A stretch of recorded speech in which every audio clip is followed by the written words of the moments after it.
I am here. I am just sending out promo links.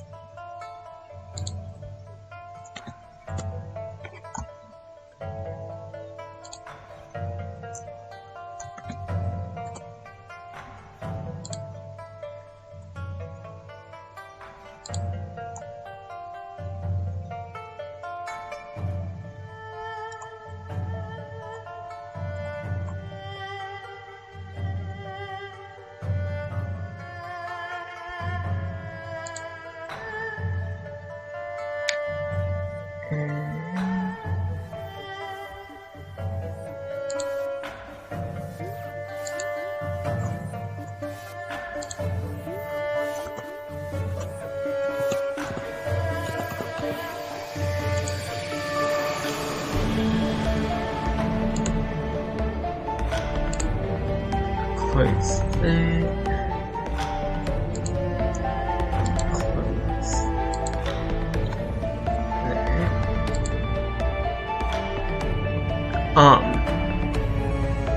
I don't have my phone because I dropped it on a bus like a dumbass, and also because I'm streaming from my laptop. I only have one display, monitor, whatever you want to call it. So I'll be checking back on chat periodically, but I won't notice things straight away. Sorry.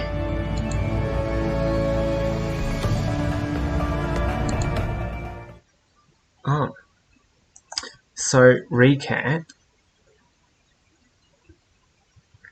we're in the world of Shadowrun, a blend of high fantasy and cyberpunk just mashed together, very anti-capitalist, although you could argue that, like, this is owned by a corporation, so, like, anyway, I'm doing an elf shaman playthrough, which is like charisma and nothing else, basically. Although I think I want to put a little more of my points into spellcasting so that I can get stuff that isn't solely reliant on spirit summoning. But last time we left off, we're halfway through a serial killer investigation where we were hired to find and kill the monster that had been killing the elders of the Wampoa Gardens, which is this big tech society, I think. This is a vendor.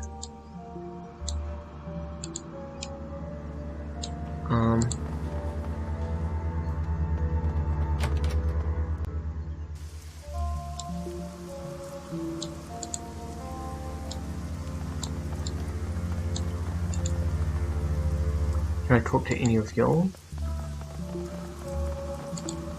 No?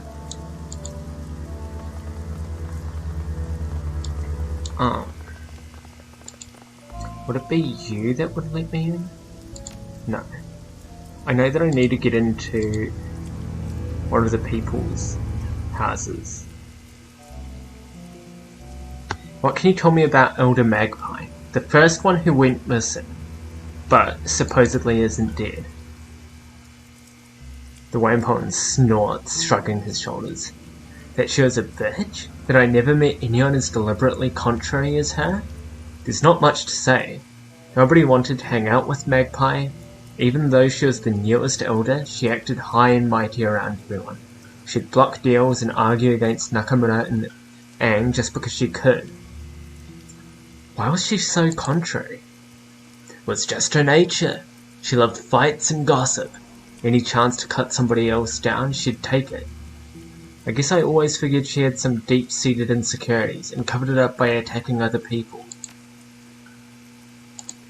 I want to get into her shop. Was I supposed to ask the elders about that?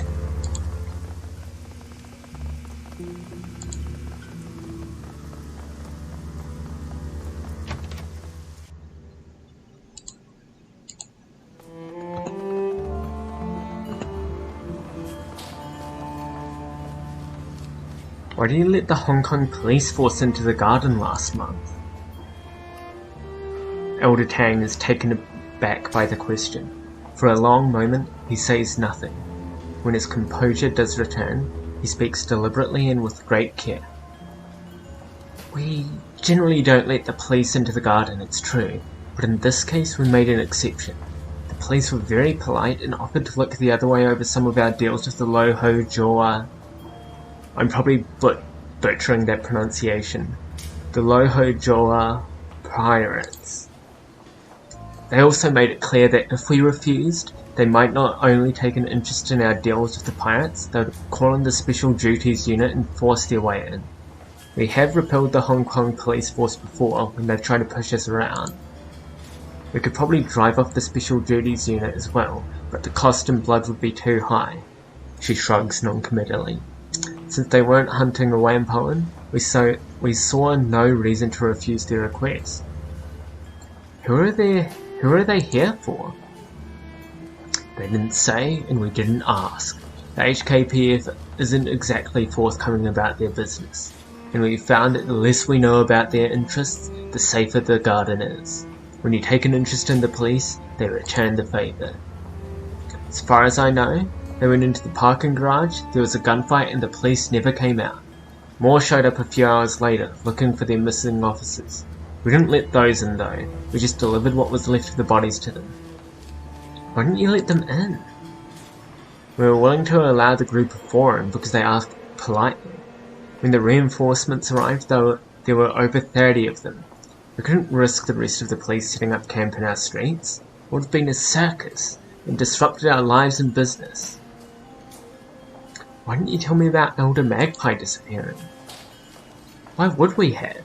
Her departure from the Wampoans isn't related to your investigation. It happened before the killings began. I'm certain she's just off sulking somewhere. Her tone is profoundly indifferent. No doubt she'd come waltzing back next month, all full of our attitude that life dared to go on without asking her permission. If she does, we'll welcome her back. Despite our problems with her behaviour, her skills make her extremely valuable. I've taken over maintenance of our matrix infrastructure in her absence, but I'm nowhere near her level. Best I can do is ensure nothing breaks down until she returns. I'd like to take a look around her shop. Do you have the key? Yes, but there's a lot of sensitive equipment in there, including our community servers. We don't let anyone who's not one of the elders in there. Why would you need to look around there? Listen, you wanted me to find a killer. If I'm going to do that, I have to explore every possibility. Very well, take the key and look around. Just don't break anything or shut the servers off. Was there anything else? I'll be going now. Ooh, there's a person I can talk to in here and in there. This woman spots brilliantly hued hair that shifts colours, scintillating with every passing moment. She is powerfully built, a natural athlete, or someone who works out a great deal. Notably, a large shotgun rests on an arcade cabinet next to her. She affords you a short glance as you approach. When she speaks, you notice a peculiarly lyrical accent to her voice. Something I can help you with there, friend. You're throwing off my game, and I'm trying to beat my best score. Tank War Europa? I haven't seen one of those cabinets in years. Aye, me neither. Managed to find this one there by accident. But I heard the music and thought, hold on there, Rainbow. You know that tune. I am doing a horrible accent. After a few moments, Rainbow's game is suddenly over, her tank obliterated by a barrage of air-to-ground missiles. She hisses her breath in through clenched teeth. Piss on your ma! Alright, robberly that Robbery that was. I am so bad with accents. Right then. You don't seem like them Wamportons. They're all a mite touched, yeah? Maybe you are too, but you don't advertise it like they do. What's your story? I'm looking into the murders that have been happening. Ah, that's some nasty work. Bodies hacked up, chunks bitten out of them. Make sure you're loaded for something big and ugly. That's for certain. Do you have a key to the storm drain? Of course I do. How else would I get down to look for strange creepy crawlies, eh? Why'd you ask? Can I borrow it? I want to investigate something down there. Aye, sure. Watch your step down there though. The drains are a mite bigger than people normally expect. Best of luck. See you later, Rainbow.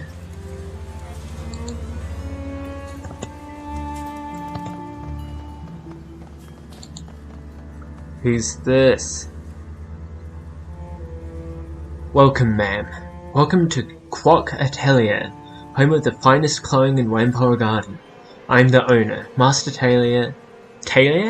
Master Tailor Wing-Kei Quock. How may I serve you today? Do you know what kind of armor this piece is from? Perhaps. Let me see it, and I'll tell you what I can find out. If I remember correctly, when we were looking around in the garage, we found a little piece that we recognized to be from a set of armor, but we weren't familiar enough with it to know exactly what it was. Wing-Kei holds the armor piece up to her eye, taking out a jeweler's loupe to look at it more closely. Japanese markings. I don't recognize all of them, but the first one is a Renraku, fairly recognizable to anyone who's used to seeing the name in Hanzi. Is that supposed to be like kanji, or is there a new did they make another Japanese alphabet? Please God, no. The composition appears to be high-density ferroceramics, probably boron carbide with an interwoven bioaramid mesh. The staining on the edge suggests it contains pockets of silica suspended in polyethylene glycol, similar to the commercially sold gel-pack technology. This armor could have withstood a significant amount of impact force. Even standard 7.62mm rounds wouldn't have had much of a chance of penetrating it. What could penetrate it? High-velocity rounds with a tungsten carbide penetrator would be the most common. This is the kind of thing armor-piercing, discarding sabot rounds were designed to defeat. Dicoated? I don't know how to pronounce that, and I feel like it might be a made-up word. A die-coated melee weapon could do it as well, but there wouldn't be the kind of splintering at the edge. Same case with EX explosive rounds. We'd see spalling on the back side. She hands the armor piece back to you. Whoever shot this off the owner came loaded with the right kind of weaponry to get the job done. That's for certain. And you don't carry that kind of ordnance around unless you're sure of what you're facing. It's just too expensive for common carry. Show me what you have. I might as well look at her stock. Ballistic cloth suit.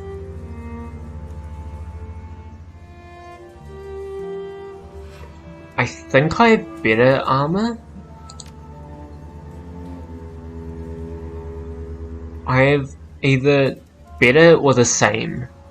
So, sorry. Goodbye. Peach, hello! I'm not gonna be keeping like an eye on chat because I physically cannot, but I will check in every now and again. Do you know what's happening? Did you miss the intro by any chance? This bin is full of assorted chips, peripherals, and add-on modules for cyberdecks. They don't seem to be arranged in any coherent fashion and are spread across the felt surface. Let's dig around in the trash. You sift through the display case, searching for anything that might prove interesting. Isabel peers past you into the bin as you search. Huh, that's interesting. There's a lot of storage memory, I/O handlers, and active memory in this bin. I'm not seeing any MPCP hardware, response increase chips, or anything relating to the hot shit decking Magpie was supposed to be into. In fact, you couldn't even build a full deck with this. Without the MPCP, it would just be a glorified comlink. What do you think it means? Well, if I had to guess, I'd say somebody cleaned her out. MPCP, response increase, biofeedback filters and all that. They're easy to move, expensive, and highly illegal. All the rest of this crap is good, but it's nothing you couldn't pick up at any electronics shop. You'd have to know what you're looking for, though. Only a good decker would know what they're seeing. Could Magpie have taken them with her? Isabel gestures toward one of the other displays. A pair of small cyberdecks sit inside the locked case. I guess so, but if she did that, why would she leave the completed cyberdecks? No, I think this was theft.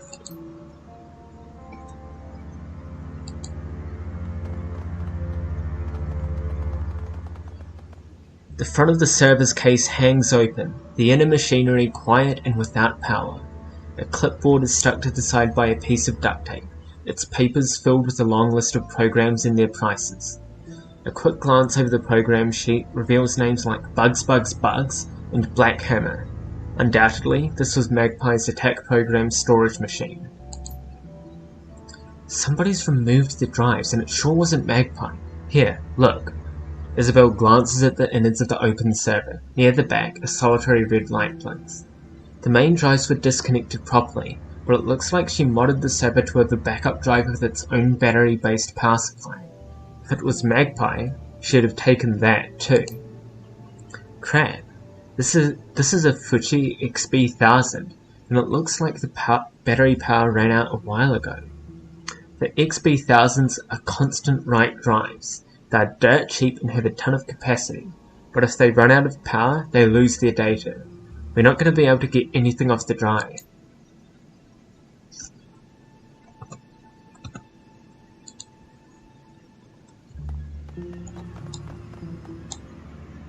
Magpie's desk is the kind of messy most people only associate with rats' nests, hoarders, and deckers.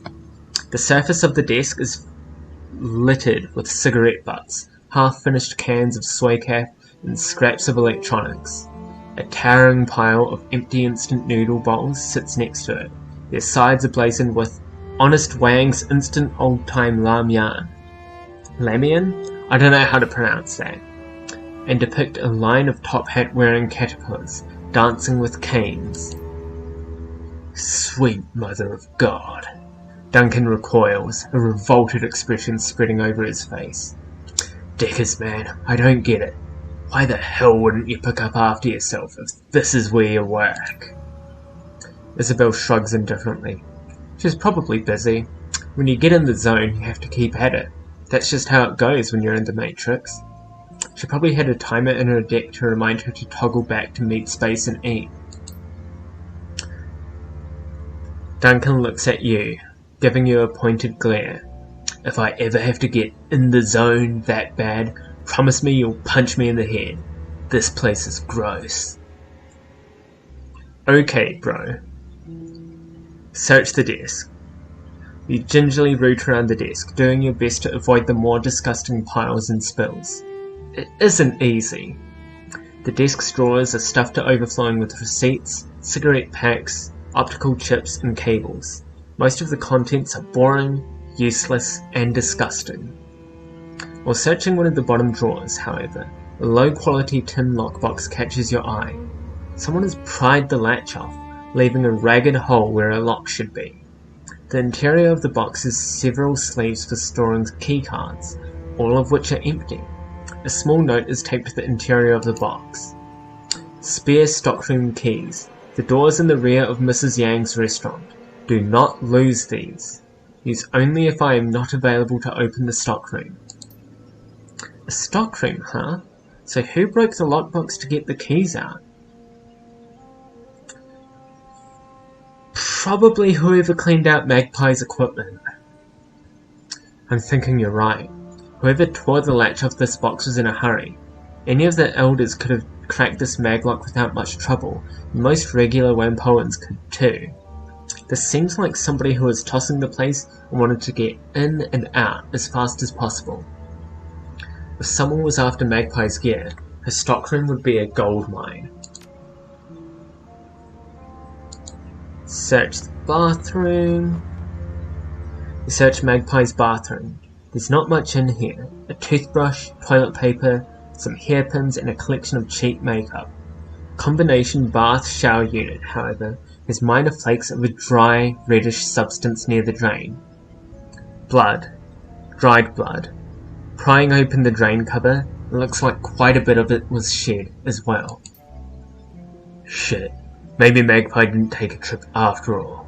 With that amount of blood, I'm guessing someone killed her quietly and then drained her body in the bath. It'd make it cleaner to relocate. This doesn't seem to match the killer's other scenes though. I'm thinking there's a lot more going on for these murders than they were initially told. First, they don't even mention Magpie to us. Now it looks like she's been killed. Something's not right here, Seattle. Let's not mention this to the elders. If they're hiding anything, they may start cleaning up their tracks better. Right.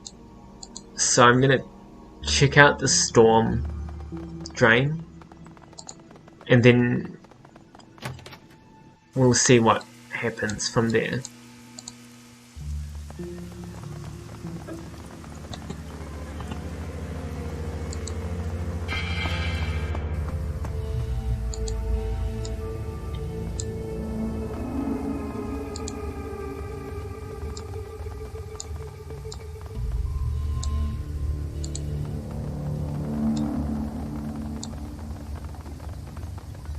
That doesn't look great. Despite the darkness, you see something glitter at the edge of the drain. Looking closer, it appears to be a necklace chain of some kind. It's become caught in the drain's grate, narrowly avoiding falling down the deep pit. Lifting the necklace out of the drain, you turn it over in your hand. It's a simple silver pendant on a chain. The silver pendant depicts a long-tailed bird in flight. A magpie. There's a gross looking pile. Tasty! The disgusting pile of stinking human remains smells strongly of blood and the first stages of decay. The arms, legs and organs here are heaped together like stacked firewood, leaking blood and gore across the floor. The parts contained therein appear to have been sliced away from the parent body, rather than torn or bitten.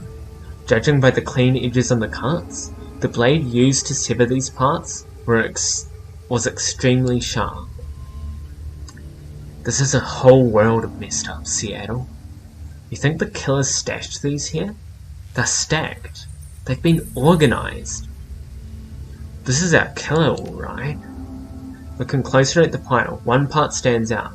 It's a severed forearm and it's covered in tattoos.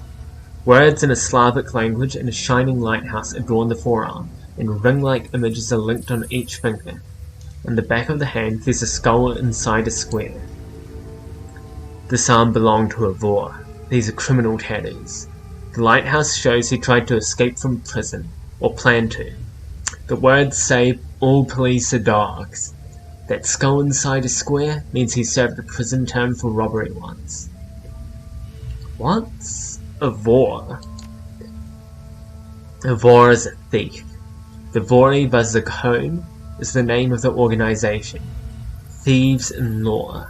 They have strict codes and police their own, but they don't sever arms and leave them in a pile of gore.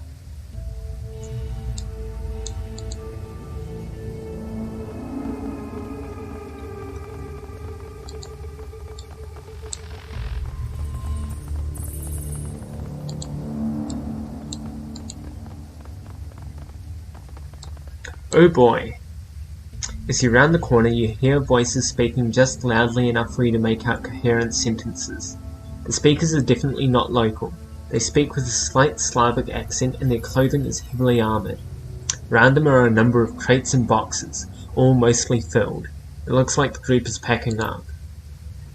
Yaroslav says the boat will be ready tomorrow morning. He's got everything arranged with the Port Authority. We move the goods to his warehouse, he'll handle loading them onto the ship, and we can get paid right then and there. The orc spits in the ground.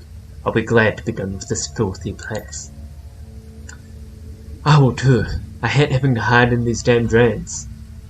What am I doing with this voice? It stinks down here. I can hear the devil rats running down the walkways. It's a mess and it's disgraceful. You shouldn't have to put up with this bullshit. And Alexander still isn't back from his little trip. We'll have to leave him behind if he doesn't get back soon. I know, Galena. Until Andre says we're in the clear from the Triads, we can't be seen with the goods on the street. They find us, we go back to Vladivostok and sausage casings. Those red dragon Mudaki don't screw around when it comes to protecting their turf. Who knows? Maybe Alexander was stupid and they caught him. Either way, we'll have to lug this crap through the drains for a few clicks. Several boxes near the two women bear a distinctive label, a magpie in flight. The same emblem you saw stamped on Magpie's equipment in her shop. The orc woman sniffs the air suspiciously, and her eyes dart towards the dark tunnel you stand in. Before you have a chance to get out of sight, she locks eyes with you. The orc lifts her chin as she regards you, cracking her knuckles. What have we here? Curious little pest, come looking for things that don't concern her. What do we do with pests, Galena? Galena puts a hand on her shotgun's barrel. We break them, Vasily. I'm not going to try and pronounce that. And then we hammer a spike through each of their throats, so anyone who sees their bodies knows not to meddle in our affairs. I suggest you stay where you are, pest. I'm not here to meddle in anything. I'm just looking for a serial killer. Well, you found some friend. Us. You think you can just walk out of here after finding us? Think again.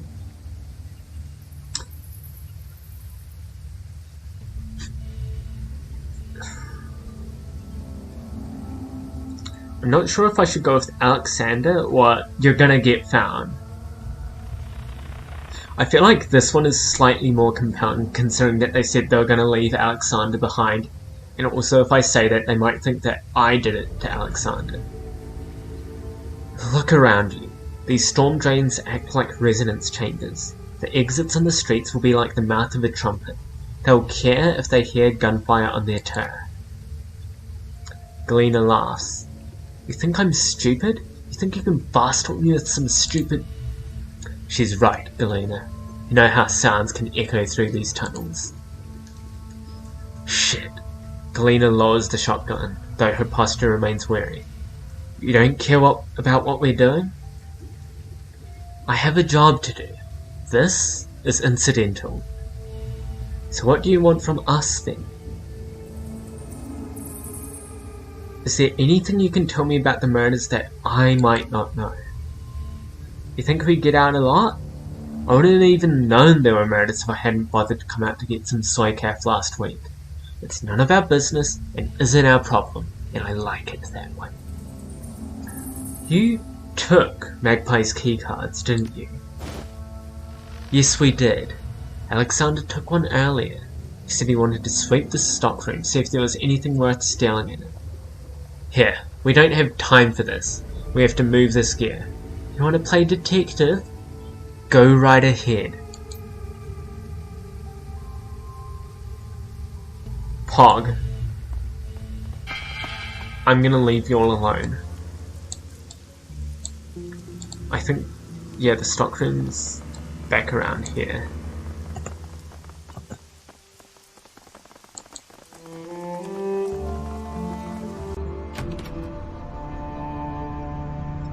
Oh no, it's dark.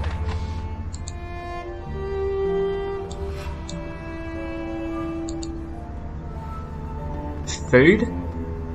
Despite the table's crude construction, an artfully laid meal awaits the owner. Several small dishes are filled with pickled vegetables, while a larger plate is arranged with long slices of raw meat. The meat is a pale pinkish white, like raw pork, and is covered in a light soy marinade. Poking at the raw meat, you discover that it's surprisingly tender. What's more, it has the faint aroma of marinade, as if deliberately prepared. I feel like it's a bad idea to eat other people's food when we don't know what the food is. This box is packed full of odds and ends. It nearly overflows with a collection of knickknacks, souvenirs, and assorted personal effects. There is no rhyme or reason to the collection of items. They appear to have been thrown in haphazardly. Among the contents are charms from various temples, a wooden mask, and a paper fan. Examine the mask. The wooden mask is extremely light. It's been painted a pale white, and the surface is almost as smooth as porcelain. Delicate features and lifted eyebrows are matched with bright red lips and delicately carved teeth. The teeth have been stained a deep black. The small charms are square cloth packets, each approximately 1 inch wide and 3 inches tall. They come in a variety of bright colours, and are embroidered with characters for prosperity, peace, wealth, and protection. Inside each appears to be a folded paper prayer or fortune, written in Japanese. Those are omamori, and that's a pretty good description of them. Unfolding the fan, you tilt it up toward the light to examine it. The image depicts an East Asian city from the 19th century or earlier. Curved roofs at sunset beside a deep blue river. 2 ships sail down the river, which is in turn spanned by a long wooden bridge. In the foreground, labourers carry buckets along the shore as a man on horseback rides in the opposite direction. In the distance, a pair of large red buildings dominate the city skyline. 1 large temple hall and a 5-tiered pagoda. As you step away from the box, you hear a slight click in the distance, the sound of the door's latch shutting. You are no longer alone in the stockroom.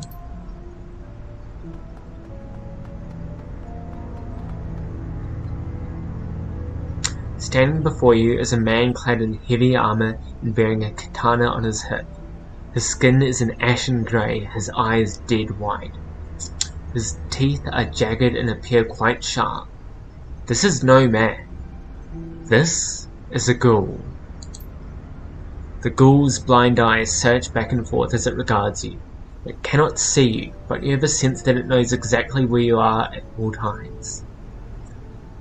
Ah, a hired gun, no doubt brought to bear against me by the Wampoan elders, a means by which they can lift the curse plaguing them. I salute your tenacity, but I wonder, will you hear me out before raising your weapon to kill me? You're a ghoul, and you're talking?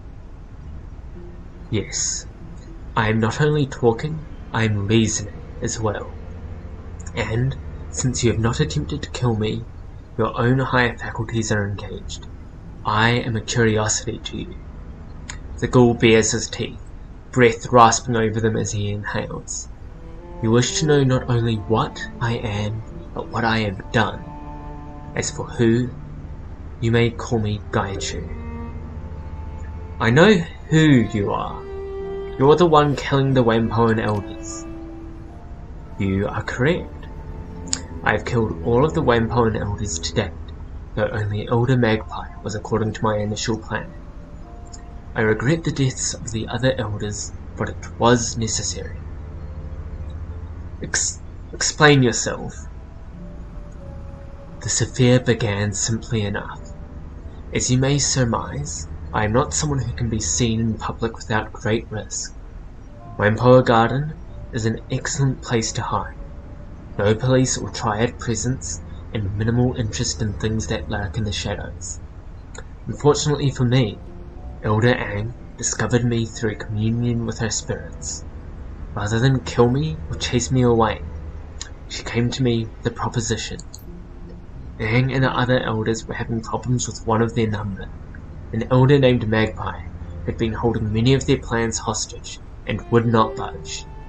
They could not remove Magpie, however, because her services were too useful to the Wampoans at large. Aang offered me payment to dispose of Magpie, and I accepted. Wu shoots you a sidelong glance, tusks beard as he grits his jaw. Why the hell are we talking to this thing, Seattle?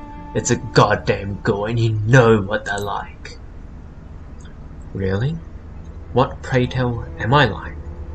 All teeth and claws and bad manners, I expect. Gaichu's tone is amused, despite the harshness of his rasping voice. Oh shit, his voice is supposed to be rasping? Too late now. Really? You want to crack jokes, you cannibal? Wu takes an involuntary step forward, raising his rifle. You're the kind of monster that would devour a family, just because it's convenient. Remember the 162s, Seattle? He's just like them. The 162s were a gang, Wu, in the Barrens. Like that makes a bit of difference. Go on then, talk to the monster. But I'm keeping my finger on the goddamn trigger. I can't believe my brother is a fucking racist. I believe that we were speaking of the Elder's plans to have me kill Magpie. Surely you must be a little curious about that. You didn't clean up all of her blood. I found some in her drain. Ah, unfortunate. I'd thought I was careful enough. Having it on my hands must have obscured my sense of smell enough that I missed the last remnants in the drain. I disposed of Magpie's body by emptying the blood in her bathroom. Then, I cut her up into more portable pieces. These were placed in a plastic tarp, which I took to the storm drains and hid. Gaichu nonchalantly waves a hand, his tone flat and unconcerned. It's unfortunate, but my survival depends upon consumption of raw metahuman flesh.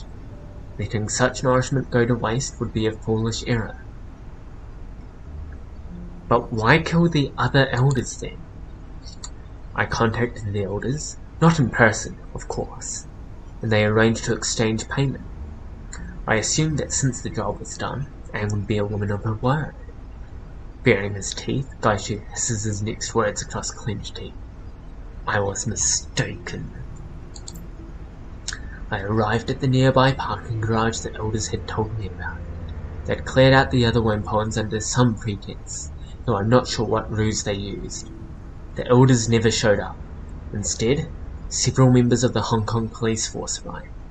They were more heavily armed than usual, so I suspect they knew something of my nature. I saw scarring on the concrete from bullets and a blade. You killed them with a sword? And my hands, yes. My blindness precludes the use of ranged weapons. Unfortunately, since I was an excellent shot before I became infected. But my skills in grappling and kenjutsu have only increased.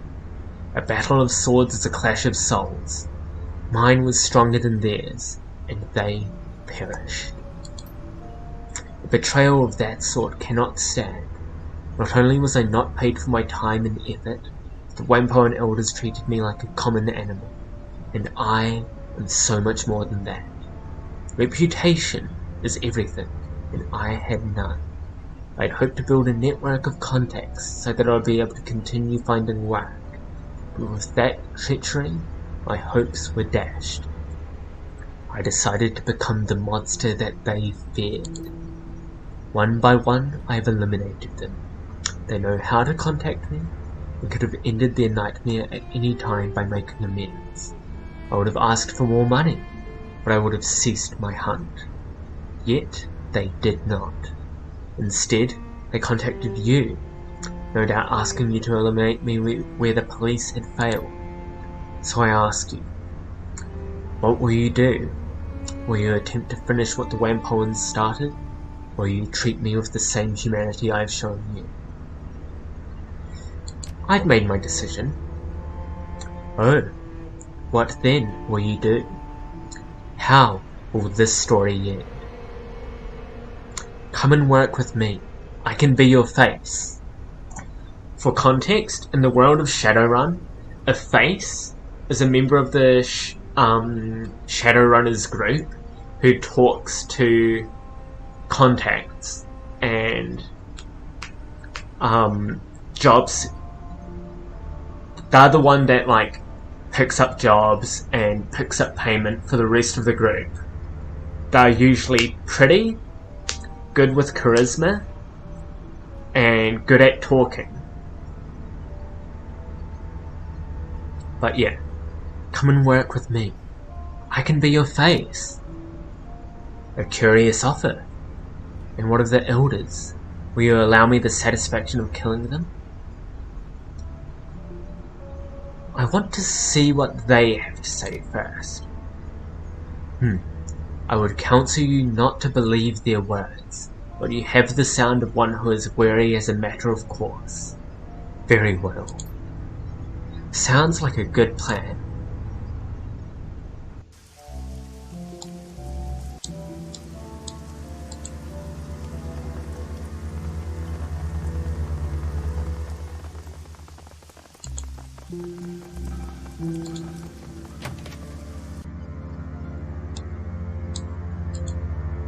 Oh, they're over here this time.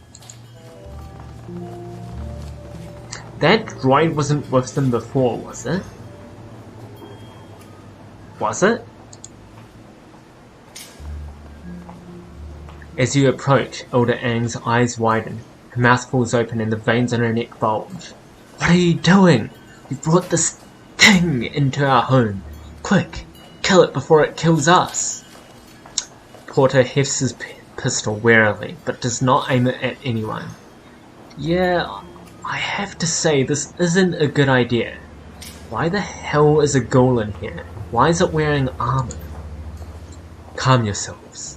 I am not an it, and your elders know this intimately. Gaichu bares his teeth in a rictus grin as he turns to face Aang. Good evening, Elder Aang. I can smell your fear, and I'm glad of this. It means you are learning the price of betrayal. Whoa, what the hell is going on here? Can someone explain to me why the hell... Can someone explain to me why the ghoul is talking? The elders have been lying to the rest of the Wampoans. We would never lie to the Wampoans. Our role is to protect this community, not lie to it. What proof do you have to back up your claims? Porter nods at the elders, looking back to you with a wary expression. I'm interested to hear what kind of evidence you have to support this theory, Seattle.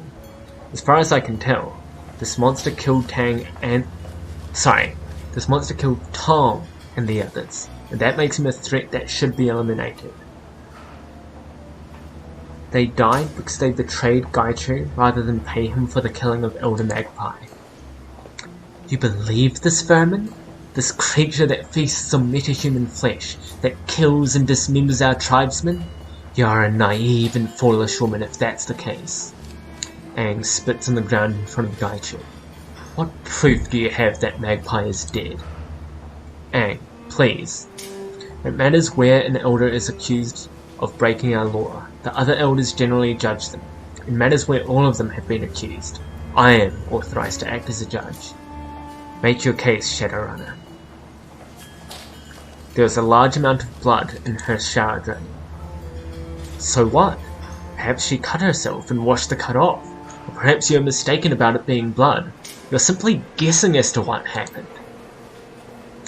That's true. It's a guess, and even if it is her blood, that doesn't prove that the elders hired this ghoul to kill her. The elders have always protected Wampoa Garden to the best of their ability. I found Magpie's necklace in the storm drains. Porter takes a moment to examine the necklace. He nods at you. This is definitely Elder Magpie's. If you found it in the storm drain, that's suspicious, but hardly proof on its own. Of course it's not proof. The number of things lost down storm drains in Hong Kong must number in the tens of thousands per year. While unusual, it's hardly evidence of foul play. Was I supposed to attack the thieves and get the gear that they'd stolen? I feel like I was. She hasn't been seen in a month, not by anyone. She wouldn't just disappear like that. That may be unlikely, but it's hardly impossible. We have established that the elders were involved. Sorry, you haven't established that the elders were involved. All you've done is make suppositions about it. What proof do you have that we hired and betrayed this creature? I won't sit by and listen to idle accusations without any kind of concrete evidence to back it up. What about the fight with the Hong Kong police force? How do you mean? What does that have to do with the elders and the ghoul? This is a piece of Gaichu's armor I found in the garage. The markings on it prove it. You point out the armor markings to Porter, and he nods with some satisfaction. This is from his armor, definitely. But how does it prove that the elders knew of the ghoul's existence? The police officers were abnormally armed and armoured, with much heavier gear than a normal patrol. They were armed with armor-piercing, discarded sabot rounds. That's hardly standard issue. Lesser weapons wouldn't have broken that armor plate. If all they were looking for was a common fugitive, why be prepared for a fight of that magnitude? Obviously they knew what they were searching for. That doesn't mean we did. You Wampoans don't allow police inside the area. Why make an exception this time? The police were polite and asked our permission to enter. They were hunting a non-Wampoan. That was reason enough for us to allow them in. Porter considers this for a moment and then shakes his head. That doesn't add up, Aaron. Why would the police ask for entry now? They've never been polite before, and they've always tried to force their way in here. Just doesn't ring true to me. Did you ask them to come in order to hunt down this ghoul? Preposterous! Porter, you know what our community is like. We couldn't lie over something like this. This ghoul has been lying the entire time, trying to cover his tracks. He's still brutally murdered several elders. That's true. Murders were vicious and cruel. I don't see any way to explain that away. The ghoul is a monster for how he killed Tong the others.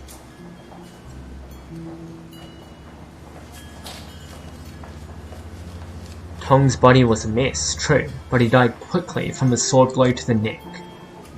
I struck Tong down with a single blow from my sword. The mess made of the body was to send the elders a message, but I had no desire to make Tong suffer. At any time, Aang and the other elders could have made amends, and the killings would have ended. Instead, they hired a Shadowrun to kill me. It's not about cruelty, it's about sending a message. That's not what I would have expected, looking at the body. You killed him before you dismembered him? That's right, and I killed the other elders in a similar fashion. There was no cause to prolong their suffering. The message was for the living elders, not the dead. If the elders wished to treat me like a monster, I would terrorize them like one until they paid reparations for their mistake. Come on, you can't possibly believe this crazy story. It's absolutely insane. Tong wasn't tortured. There was no astral residue of pain or fear. He didn't even feel the blow. That's correct. I struck a single blow while his back was to me. His death was instant. Regrettable that he had to die for your following act, but necessary to protect my reputation. You cannot believe what these people say. They are not to be trusted. And even if this is true, he still killed Tong. Porter looks back at Aang, his expression flat and without emotion. Maybe so, Aang, but a monster would not take Tong's suffering into account. He may be a killer, but he's not heartless. The scene of Tong's murder, like the others, was a deliberate sham. It was made to look more horrific than it was. I believe you. The blood smeared on the walls, the removal of his skin. That's a scene designed to evoke horror, not the scene of an actual fight. Elders, what do you have to say in response? This is a farce. We have dedicated ourselves to protecting the Wampoan tribe and everyone who lives in Wampoa Garden. Do you really believe outsiders and monsters over our word? We who have only tried to end the killings? You've been duped, Porter. You and the Shadowrunner. I concur. Porter, you know me. You know the kind of person I am. I wouldn't be party to the killing of another elder. I can't believe we're even entertaining the notion that we have to defend ourselves. We should be disposing of the skull instead. Tang narrows his eyes at you, hissing. If you think I'll forget this, you're sorely mistaken. I will not tolerate this kind of insult. Magpie's gear was missing. Obviously missing. Why didn't Ip tell me that? He would have had to have noticed, and Magpie's shop is locked up. Why didn't he want me investigating? Pure supposition. You think it proves something that I didn't notice equipment was missing? Magpie's shop is always a horrible mess. Tang, you did a full inventory of Magpie's matrix cells. You assured us everything was running fine and you would be able to continue her work. I find it hard to believe you missed something as obvious as missing equipment, especially while searching her stock. The elders were all too happy to have the Red Spears move into the garage, almost like they wanted to keep anyone curious about the fight away. That's right. Ip, you even told me not to go find out what happened with the fight. You said the Red Spear gangers were moving in and to leave them alone. Why would you tell me not to look into it? I was only trying to protect you from the Red Spears. They're dangerous, which is why I wanted to deal with them directly. That's all I've got. Alright, I think I have some idea of what's going on here. And what do you believe the real story is? Gaichu seems to be telling the truth. Elders, too many facts don't add up. You're obviously hiding something, possibly a great deal, from the rest of the tribe. I'm sorry, but I have to take you into custody until the community can decide the extent and manner of your punishment. Death would seem appropriate to me, especially given that they kept up the charade even to you, one of their most trusted citizens. Don't you dare talk to me like that, you disgusting beast! Ip begins to raise his weapon. Porter reaches out to stop him. Ip reluctantly stops. Ip, no. Don't make this any worse than it is. Thank you, Seattle. I'll make certain that justice is meted out. You are free to go and I will ensure payment is delivered to you, as long as you take Gaichu with you. I can't have him staying here. Wait a second. The elders need to pay for what they've done. And they will. We'll have a trial and judge them accordingly. I promise you. We'll make certain that appropriate punishment is handed out. You have my word on that.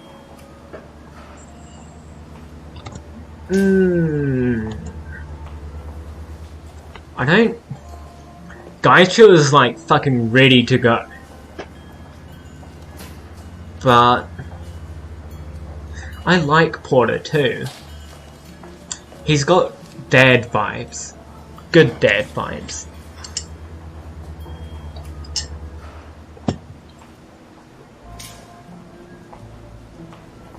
Oh shit, I'm out of tea. I'm satisfied by that.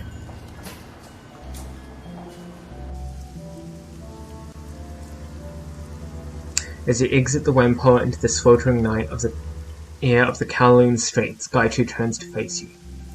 I confess, I am unhappy with the decision to allow the Whampoa elders to live. We should have killed them for no other reason than to maintain our reputation. That's why I let them live. That's not how we do things.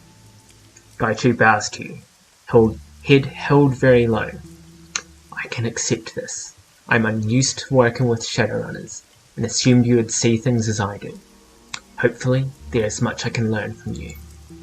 Shall we leave this place? I am eager to be done with Whampoa Garden. So am I, buddy. All karma gained. Is there anything I can spend it on?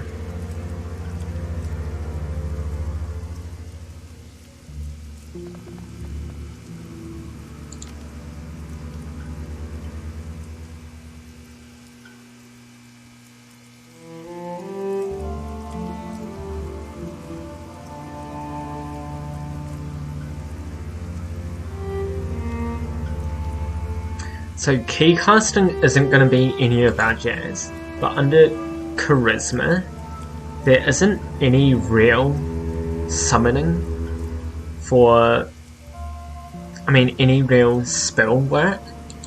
And like, I want a little more damage output. So I feel like I'll put spellcasting up to 3 and then that'll be half decent.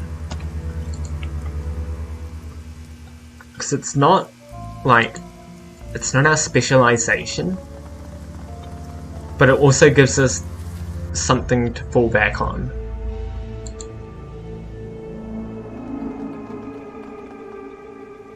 Return to Hoi.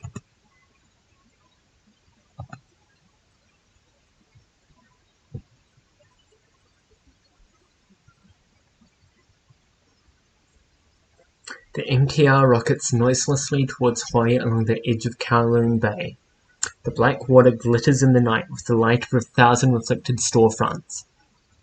Gaichu stares sightlessly out the window, one hand pressed to the glass. The plot by the elders is exposed and Porter Lamb is in your debt. You have a new ally in the respect of the Wampoans. Sometimes, everything goes right on a job. You count yourself lucky that this was one of those times.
Hello? Can you load? Thank you. Ooh, an 8 karma, that's pretty sexy. I mentioned this in Scotty's chat before, but he would absolutely hate the leveling in this. Because like, even if I start as a sorcerer, I could literally just like, I can't remove it once I've confirmed it. Oh no, I can. I can just press revert. But anyway.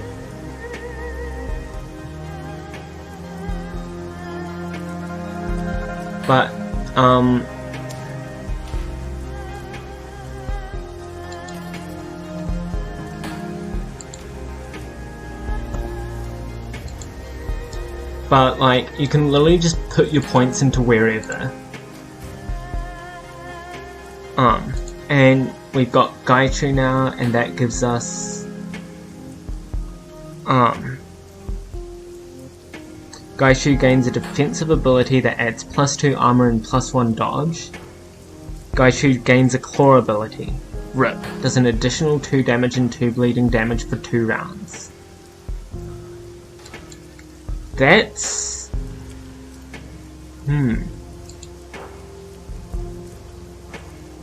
He's pretty tanky, so I don't think he needs active defense.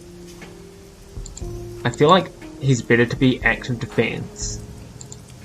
I mean, better to be ripping.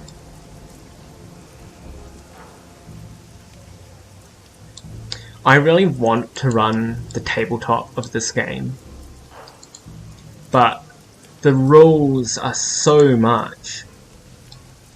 There's a sailor hanging out here. Hello? 3 people, possibly locals, are busily hunched over, avidly discussing something beneath their breath. From the looks of them, they appear to be sailors. Rough, hewn clothes stained by salt, leathery skin and an acute awareness of being on land. Watch their feet shuffle awkwardly on the docks. Nah, I asked Crafty and she said the same. Them dreams is bad. Think we'll lose them at sea? We're supposed to set out soon to make that delivery. What if they follow us? You see the man shudder. No, I don't think so.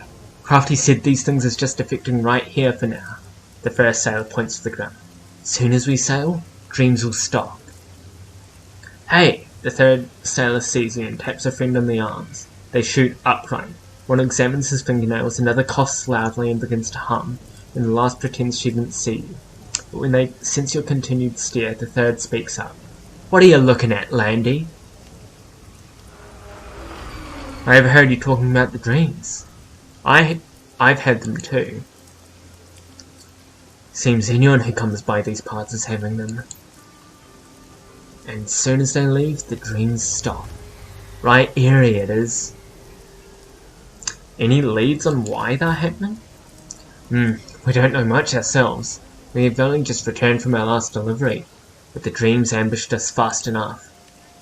Hey, what about that Crafty? The sailor turns to you. She runs the 5 phases. Smart girl. Might know a thing or two about this blight. You ask her and she might have something more to say. Didn't mean to interrupt. See her around. The reason why I didn't ask about the boat that was here is because he literally said that he was leaving. So, the brooding tide of whispers resumes as your back turns to the sailors. Who's that? Handsome Lee. It's muggy out, even for Hawaiian monsoon season. You pause to mop your brow. Suddenly you feel eyes upon you. As you glance up, you meet the tranquil, searching gaze of a man half hidden in the shadows. He's wearing a crisp, white-tailored shirt sleeves neatly rolled, with a dark grey silk tie and smart black trousers. If he's sweating, you don't see it. The man tilts his head ever so slightly in greeting. A newcomer! Welcome! He flashes you a brilliant smile, eyes glinting with bemusement. You can just barely detect a faint trace of an accent in his voice. Handsome Lee's the name, purveyor of enhanced sensory experiences. I can see that you've got some tales to tell. You mentioned you sold enhanced sensory experiences. Let's see what you've got. Oh, drugs. Right. No thanks. You're not from around here, are you? His smile flickers briefly. He's got a decent poker face, but you can see that he's rattled. And why do you ask? You've still got an accent, Lee. It's barely there, but I can hear it. You're right. I'm not from Hawaii. Recent transplant or just passing through? Recent transplant. I split my time between Hawaii and Aberdeen, though I'm mostly in the latter these days. I come here by way of Taiwan. That was my home until I was forced to flee during the Nationalist War. I hear you have a slight accent as well. Let me guess. Emphasis on the slight. The corner of his lips curls smugly. Seattle? Incline your head. Good guess. Redmond Barrens. Handsome Lee suddenly fixes you with his gaze, sizing you up. His face is impassable. Nasty place. It toughened me up. I've nothing to be ashamed of. I know just what you mean. My own life experiences have left me ready for anything. But we can discuss this another time, yes? Let us now talk about business. I am a businessman after all. So how about it, friend? He opens his jacket, revealing a myriad of small bulging pockets sewn into the interior lining. Can I show you my wares? Nothing right now. Bye. He nods his head. Be well. Right, so I've heard rumour on certain wiki sites that if you talk to your teammates after every run, you can unlock a different ending than the standard ending. He went to Wu's cabin to find him moving through some sort of stretching routine. His muscles ripple as he flows tranquilly from one pose to the next. You look different, Vic. Better, I hope. Sort of. It's like I flipped towards a few chapters instead of turning a page. I mean, you look like you. Just not the you I knew. Sounds like song lyrics. Wu chuckles. No more song lyrics for me. I gave up that dream a long time ago. Remember how Lockjaw used to make fun of my singing voice? He smiles. His teeth are perfect. He said I sounded like a frog with a heart on. I thought my voice was distinctive. I mean, I'm no Maria Mercurial, but... So, what about you? How are you doing?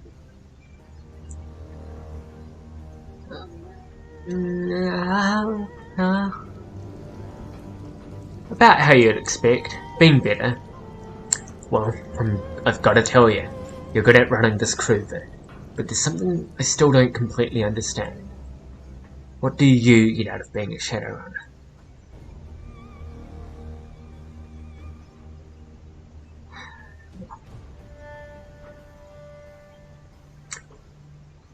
Probably this one? Freedom. I'm not a cog in the corporate machine. Sure you're not, he chuckles to himself. Come on, Vic. Think. Of course you're a cog. Everyone's a cog. Whether you're working for them, consuming their crap, getting brainwashed by news media that they control, voting for the people that they put in front of you, or being policed by people that they own, you're a cog. And you're the lowest kind of cog. A Shadowrunner. A disposable asset, sinless. Slithering through the cracks of society, doing jobs that are too dirty for the cops to do themselves. Who don't even appear on a corporate balance sheet. Runners can be more than that. They can move their own agenda, fight the power. I've never heard a story where a Shadowrunner did something other than kill someone, steal something, or perpetrate some other sort of shady shit. But good luck with that. Wu watches you, waiting for you to say something. You thinking about getting chromed up? With cyber? He shakes his head. Oh my god, how many times are you going to ask me that? At least a couple dozen more times. You always have the best reactions. Wu grins. His teeth are blindingly white. I told you one time, I was thinking about it when I was 13. Let it go. I'm not gonna pollute my body with that shit. You? I'm a shaman, Wu. We don't tend to go in for a lot of cybernetic augmentation. Yeah, I guess you got a point there. That's a good thing, by the way. Better to keep yourself whole and in touch with the world around you. I may not have magic, but I know that's true. Ouch. One of my favourite characters from the Shadowrun games is like very cybered up.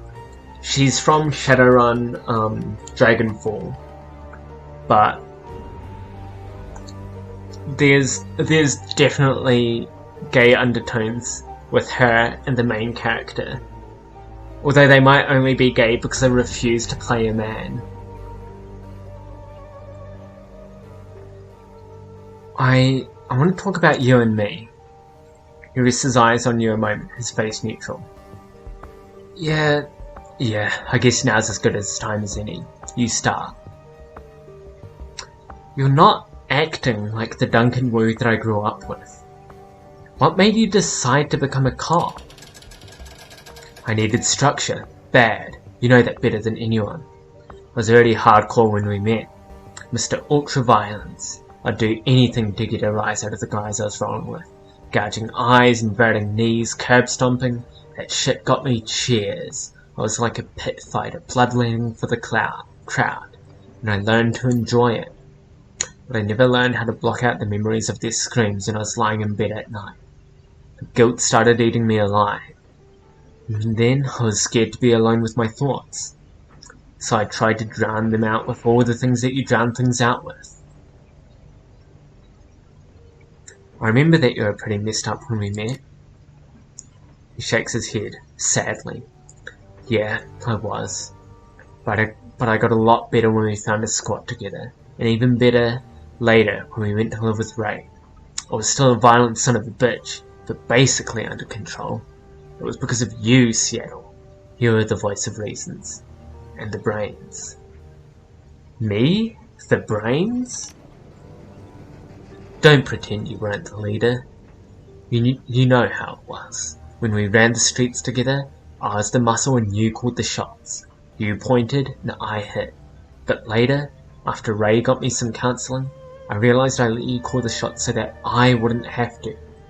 Because I knew that what I wanted was wrong. By following your lead, I was deflecting my own guilt onto you. I could just knock heads and walk away clean, you know. Don't look at me, I'm just doing what I'm told.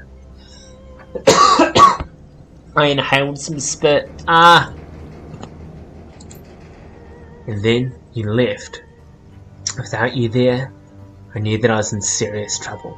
The poster boy for anger management issues. Raymond could provide a stable environment, a decent therapist, and money for prescriptions, but you know Raymond.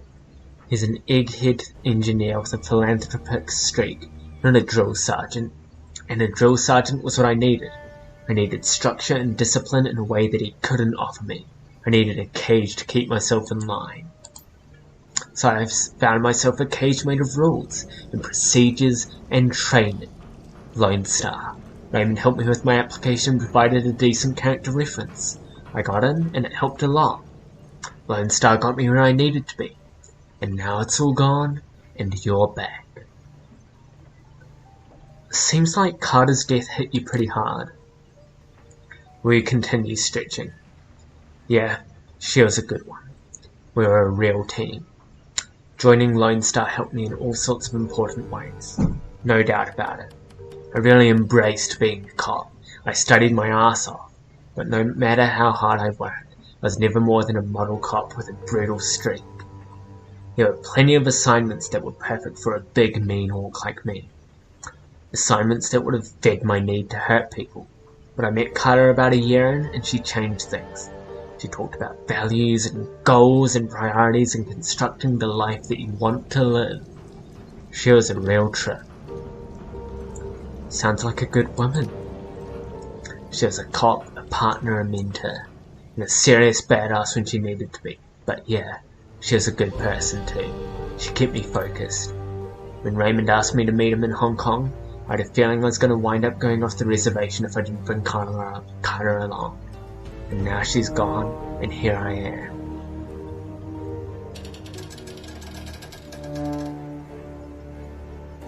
I say that you honour her memory by showing her how much you've learned. Wu's mouth drops open and then curves into a grin. He shakes his head, still smiling. I'm sorry, did Vic Jones just give me sage advice? Sounds like you did some growing up of your own. You've been waiting a long time to ask me about the night I left, haven't you? Wu chuckles and hooks his thumbs in his belt. I guess I have, yeah. It's about what you were doing before you got thrown into that court facility. You said that you had a friend who was in a bind, but that was all you could say. How'd it go? Let's just say we're not friends anymore and leave it at that. Whatever you say, Vic. Do you ever think about when we were kids? It begins moving through some sort of pattern. Might be Tai Chi. I try not to. What are you talking about, exactly?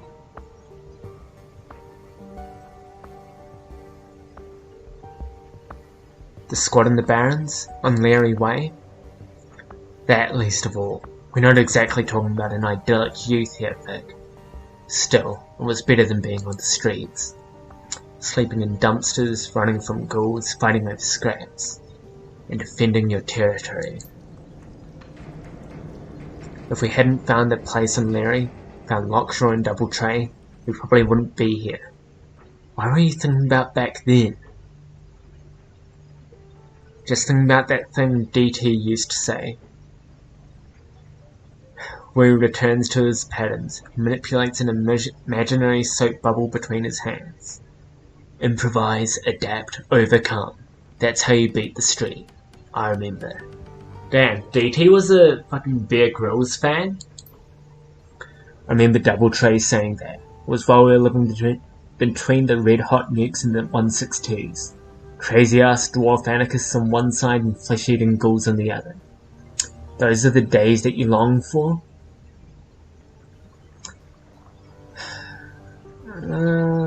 Long for? No, I was just thinking that it's the same now as it was back then. This raspy baritone fills the space between, bridges it. Survive and watch each other's backs. Yeah, I know. Let's talk later. Yeah, later would be good. Don't get me wrong, catching up is nice, but I'm not used to being as social as this.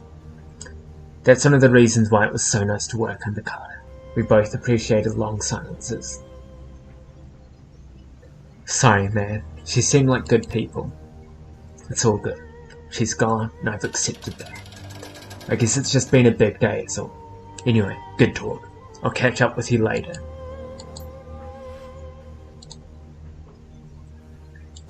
Gonna talk to everyone like a little dating sim. A Shadowrun dating sim would honestly be pretty amazing. Isabel is jacked into the octopus. Her body sits inert, her breathing shallow. As you approach, an image blossoms onto the largest of the octopus's view screens. Hello down there. It's good to see you again. She smiles down on you from the monitor, her outline scintillating with blue-white light. She looks peaceful, at ease. Nice avatar. That's a good look on you. Isn't it? I've spent months customizing this avatar. She feels more real to me than my own skin. You really feel home in the Matrix, don't you? You look happy in there. I suppose that I am. It's a comfort thing. As long as I'm jacked in, I can be whoever I want to be. Whatever I want to be. Out there in meat space, I usually feel uncomfortable in my own skin. I'd probably just live in here if I could. I've heard about deckers who've tried it. It never turned out well. Dehydration is a bad way to go. I know, and of course I was joking. But truth be told, I do spend most of my time out there, wishing that I was back in here. If you're a decker, you'd feel the same. It's hard to live in a cage of meat when you know how sweet it feels to leave your body behind. It's hard to live in a cage of meat, full stop, Isabel. She pauses for a moment, considering. Then her avatar shimmers forward, filling the screen. A slight frown crosses her face. You know, Seattle, I've been thinking about the question you asked me a little while back, the one about the walled city. The avatar fidgets, the one that I dodge.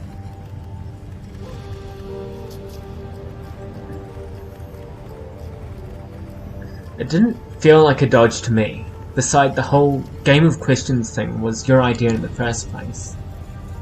It was a dodge though. I didn't mean for it to be, but that's what happened. I cheated you out of an answer that I owed you.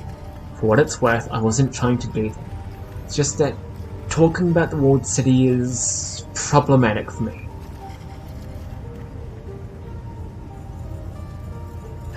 I understand. I grew up in the Barrens. I know how hard it can be to talk about this stuff. No, it isn't that. I'm not explaining myself correctly. It isn't that I'm tortured by bad memories or anything like that. The problem is that I can't remember my childhood. Fucking mood! The walled city, that entire chapter of my life, is nothing but a blur to me. I can give you general information about life on the inside, but the specifics of my own experience are gone. Gone? What do you mean, gone? Do you have amnesia or something? Something like that. The avatar fidgets on the screen. There were a variety of factors in play. The upshot of all of this is that there are things that I can tell you about, but only a few and only in bold strokes. Don't expect any personal stories. I couldn't share them, even if I wanted to. So if that's okay with you, if you'll be satisfied with trivia and urban legends, then we can talk. Just say the word. Otherwise, well, at least now you know why. Give me what you can about the walled city. At this point, anything would help. Alright, the avatar licks its lips, nods. I can do that. Isabel's avatar turns, begins to pace on the screen. Where she steps, spiderwebs of light spread across the tiled ground of the octopus's sculpted matrix hub. When I think of the walled city, the thing that stands out the most in my mind is the legends, the mythology of the place. If I hadn't lived with them, I might have found those stories fascinating. The scintillating figure turns to you on the screen. Do you know that Kowloon walled city is supposed to be cursed? That's what the locals believe. We had ghost stories and everything. Ghost stories? The Isabel avatar nods. Our own homegrown legends about things that haunted the walled city. Demons from another place. The Yama Kings. Yama Kings, derived from the mythological judge of the dead, I presume. That was where they came from, yeah, but the Yama Kings that we told stories about were their own things. Bastardizations of the original myths. It would probably be easiest to think of them like urban legends, our own little pantheon of monsters and morality tales. The stories are still clear in my mind, even after everything that happened. Everyone in the walled city believed them. You can get out of the walled city if you make a deal with Fu Ma. Cut the hearts from the 44 people closest to you and bring them to him. He will reward you with riches. Don't go into that arch or Qianya will catch you. The avatar grabs at the air, its hands leaving glowing trails as they move. She'll rip out your teeth, tie your tongue in a knot, and make you her slave for eternity. We had Xie Xiang, our own homegrown judge of souls. People would let themselves be flayed alive in hopes that he would reawaken them in a better life. And we had Lam V, the Ebony Queen, who would teach you to hide so well that you'd slowly mutate into a cockroach. The avatar cocks its head, smirking, a dismissive gesture. It's all bullshit, of course, but everyone in the walled city believed it. If everyone believed in these things, maybe they're real. She shakes her head. No, they can't be. If they were, the body count in the walled city would be a lot higher. The Yama Kings are just a fiction that my parents and neighbours invented to excuse their own actions. I can't get ahead because demons are keeping me down. It's almost embarrassingly transparent when you really look at it. Lam V turning people into cockroaches? It's just a Kafkaesque trope layered onto a morality trail. Xie Xiang? He's just Anubis with a different coat of paint. And you know what, that archway that I mentioned, the one that Qian Yao is supposed to haunt? I knew someone who found it. There was nothing on the other side but concrete. It's all superstitious drivel, Seattle. The misery in the walled city isn't the fault of demons or devils. We created it, and we perpetuate it. We blamed made-up monsters for our own failings. There's nothing more pathetic than that. Sounds like you're trying to convince me. It sounds less like you're trying to convince me than it does like you're trying to convince yourself. I don't need to convince myself of anything. I'm telling you this for your benefit, not mine. Anyway, that's enough for now, huh? I'm sure that gives you plenty to chew on. My obligation to give you an answer is satisfied, I think. So let's talk about something else.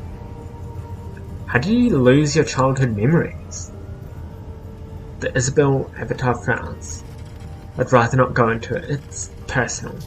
Suffice it to say that I've never missed them, at least, not until now. If you ever want to talk about it, I'm a good listener. She looks away. Great, I'll keep that in mind. Can you think of anything else at all that might help us?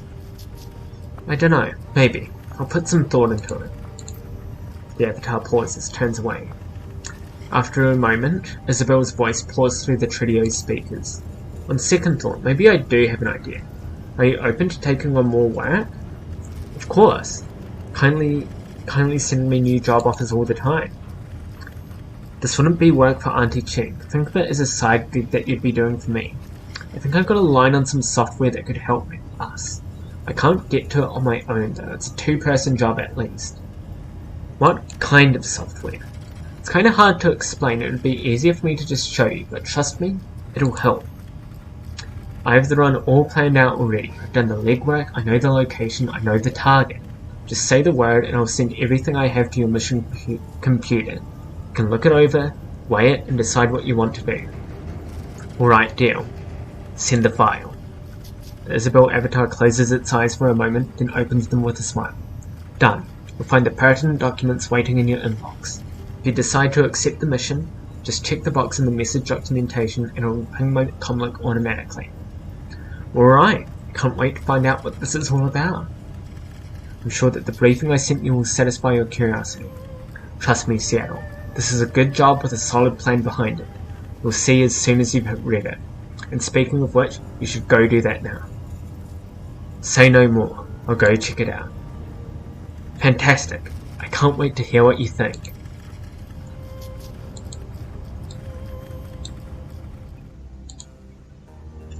Gobbet. Gobbet looks up from a dented tin of oysters at the sound of your approach. Her rats, madness and folly scurry from her hips up to her shoulders. 2 sets of beady red eyes fix themselves on you. Hey Seattle, oyster? She spears a grey lump of seafood with a fingernail, extends it to you. It smells like low tide at a municipal pier. Sure, why not? You pop the rubbery wad of flesh into your mouth and chew. An explosion of lukewarm brine is your reward. Good, right? Half-repressed memories of dumpster diving the Barrens dance a merry jig in your brain as the mangled oyster slides down your throat. I've eaten worse. Exactly right. It may not be fine dining, but it's seafood, and it isn't made of soy. That makes it good in my book. So, what can I do for you? You said that you'd teach me how to be a better Shadowrunner. I'm here to collect. Still remember that, do you? Huh. I just sort of assumed that you'd laughed it off. No dice, wizened mentor. Or is it wizened? Doesn't matter. You offered? Now pay up. She straightens. Okay, how about this? I'll tell you a story about a run gone bad. You tell me what you'd have done in the runner's place, and then we'll compare notes on your answer. How does that sound? Works for me, I guess. She sweeps a tangled rope of hair out of her eyes and back over the one pointed ear. After a moment of silent contemplation, she bites her lip and nods. Okay, so this is a story from early in my career. I was part of a team here in Hong Kong, where I did some occasional moonlighting for another group based out of Macau. I was a busy kid. Go on. The job was a hit on this tower, sort of a trid multiplex / apartment complex. I'm sure that they've got them in Seattle too, you know the kind. 7 huge screens, monster concession stand, coffin apartments on top like barnacles in a whale. I lived in one for a while.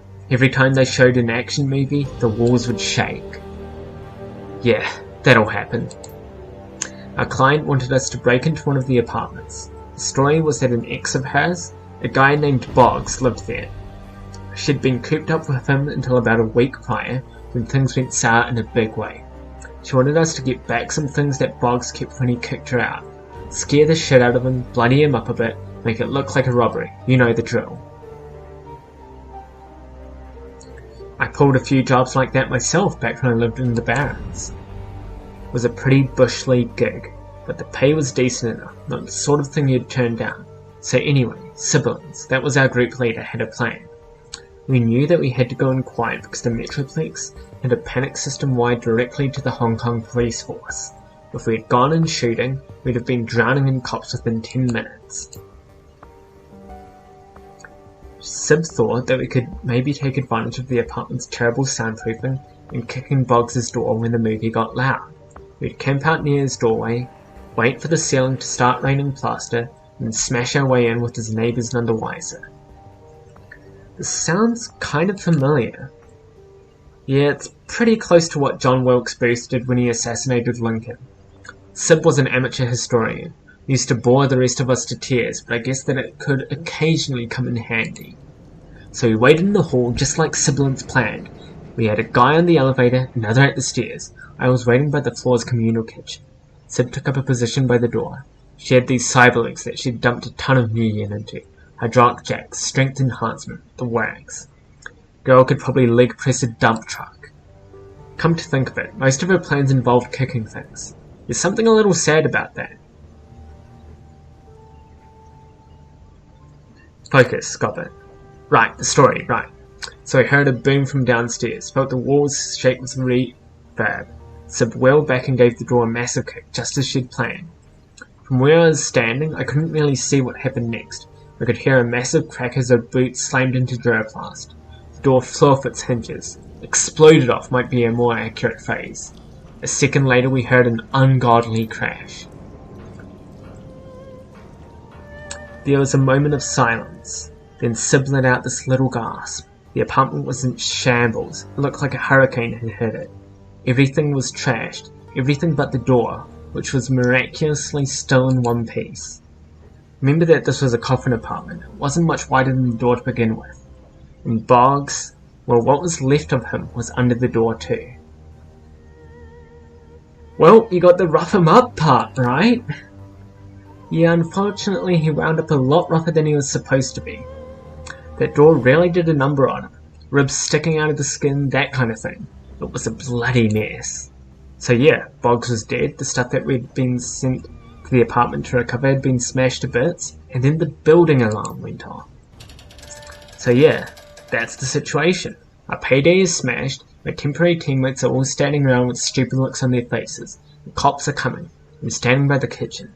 What would you have done in my place?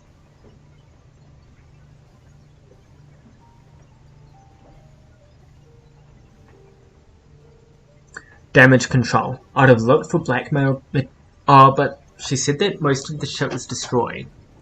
I'd have tried to improvise. Was there anything in the kitchen you could use to resolve the situation? Good thinking. As it happens, there was, and I knew just what to do with it. The thought popped into my head and I just went with it. She taps her temple with a smile. There's a lesson to remember, Seattle. The first answer that you come up with is almost always the best one you're going to have, so just roll with it. Don't second guess yourself. Don't hesitate, just act. You'll live longer that way. Now when I think crowded theatre, I think place where you can't shout fire because it'll cause a panic. And then I thought, cops don't charge into burning buildings. They help people get out of them. And as it happens, I had the means to create real, genuine fire sitting right across from me. A pair of industrial ovens.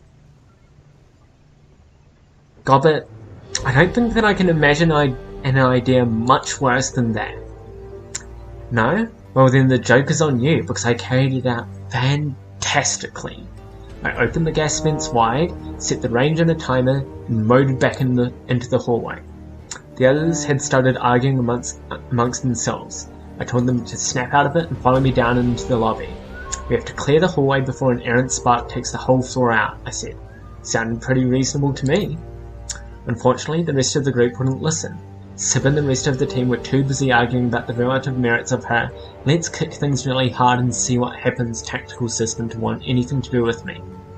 I shouted back to them that the kitchen was going to explode and continue down the hallway.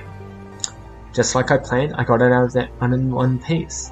So did every single one of the people in that multiplex. My fire plane worked beautifully. The rest of the team had listened to me. They might have gotten out of the building too. Kind of a bummer that they didn't, but at least the run turned out well for me.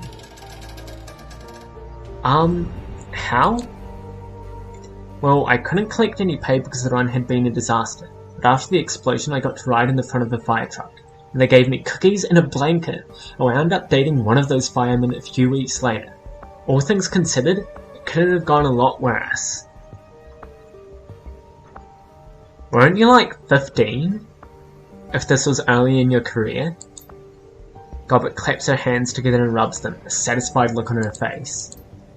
So Seattle, tell me, what was the moral of this story? What lesson was I trying to convey? Go with your gut, I guess? She nods sagely. That's right. Trust your impulses and don't be afraid to wing it. Almost any action is better than no action at all. Once you're committed to doing something, you've got to follow it through. Though, no arguing or hand-wringing. Just do it. I feel like, character-wise, like, we established that my character is probably older than her, since she lived in the Redmond Barrens. And, like, we also established from my etiquette choices that I've got Shadowrunner etiquette and academic etiquette, which implies that I've Shadowrun for longer than she has, possibly. So I feel like Gobbet thinks that I'm new to Shadowrunning, and I'm just sitting there like, yeah, good advice.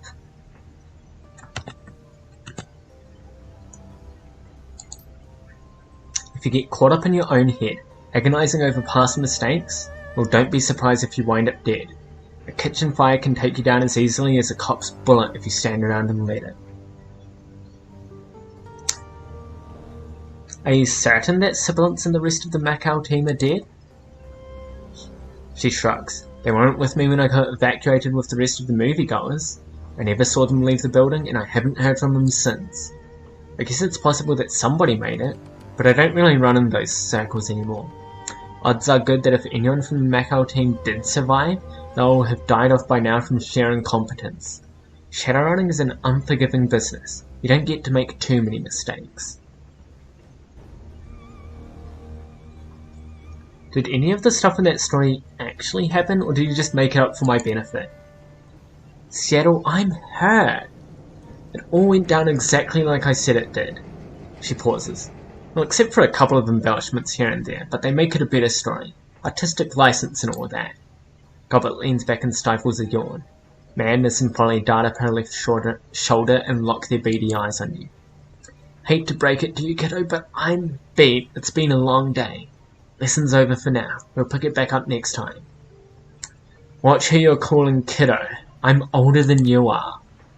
Yeah, whatever. Scurry along now. Your mentor needs her rest. I unironically love Gobbet. Iconic character design. Wait, is there someone in my room? Oh no, it was just the stash. What armor do I have?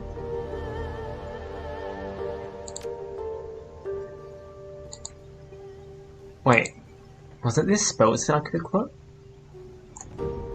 Yeah.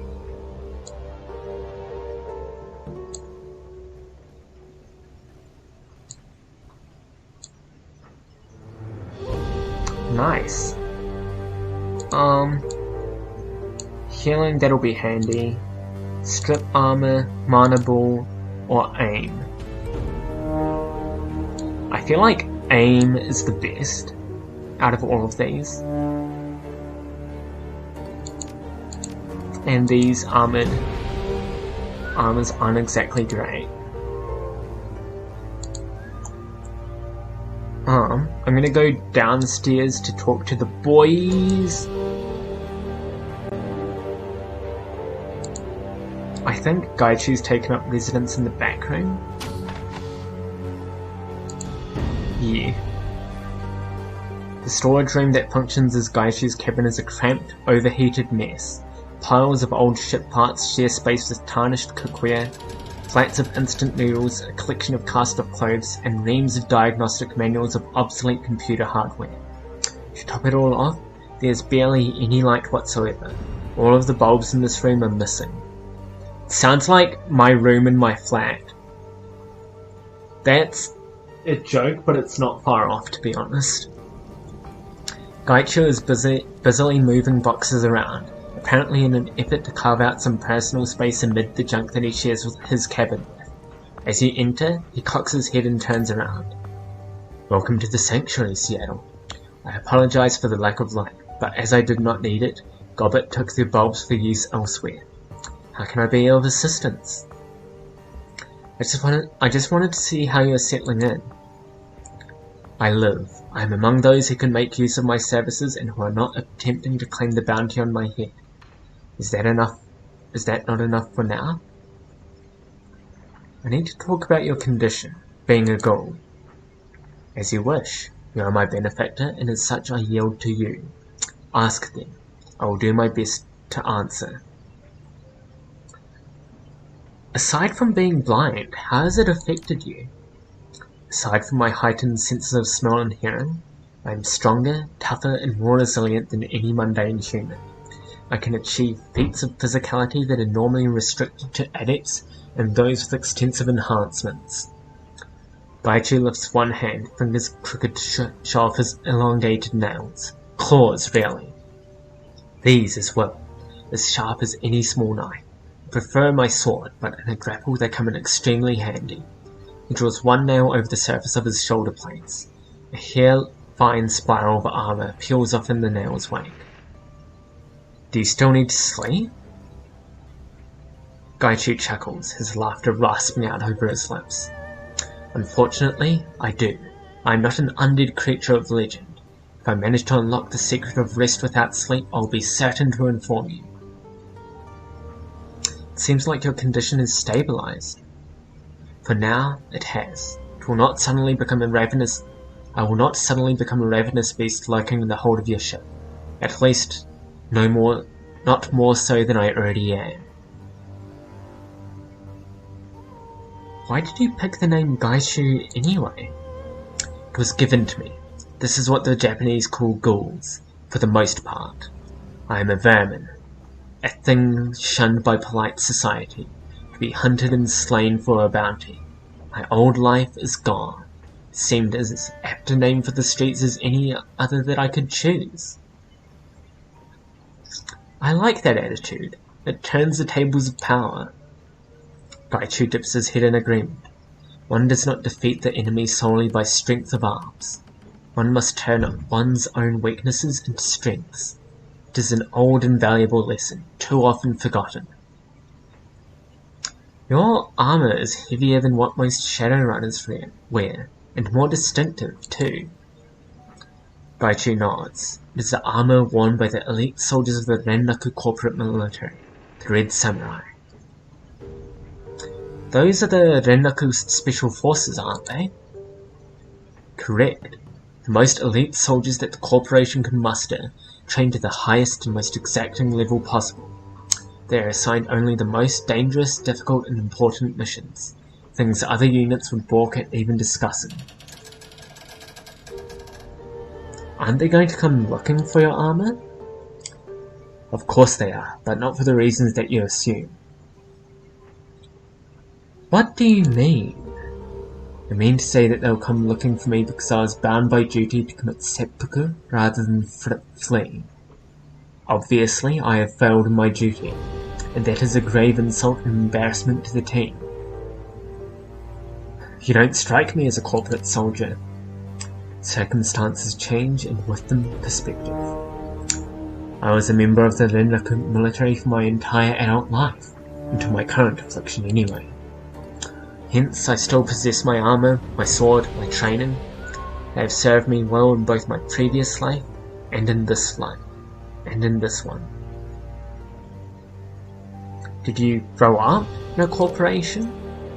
Yes, in Keihanshi, the Kyoto-Osaka Kobe sprawl.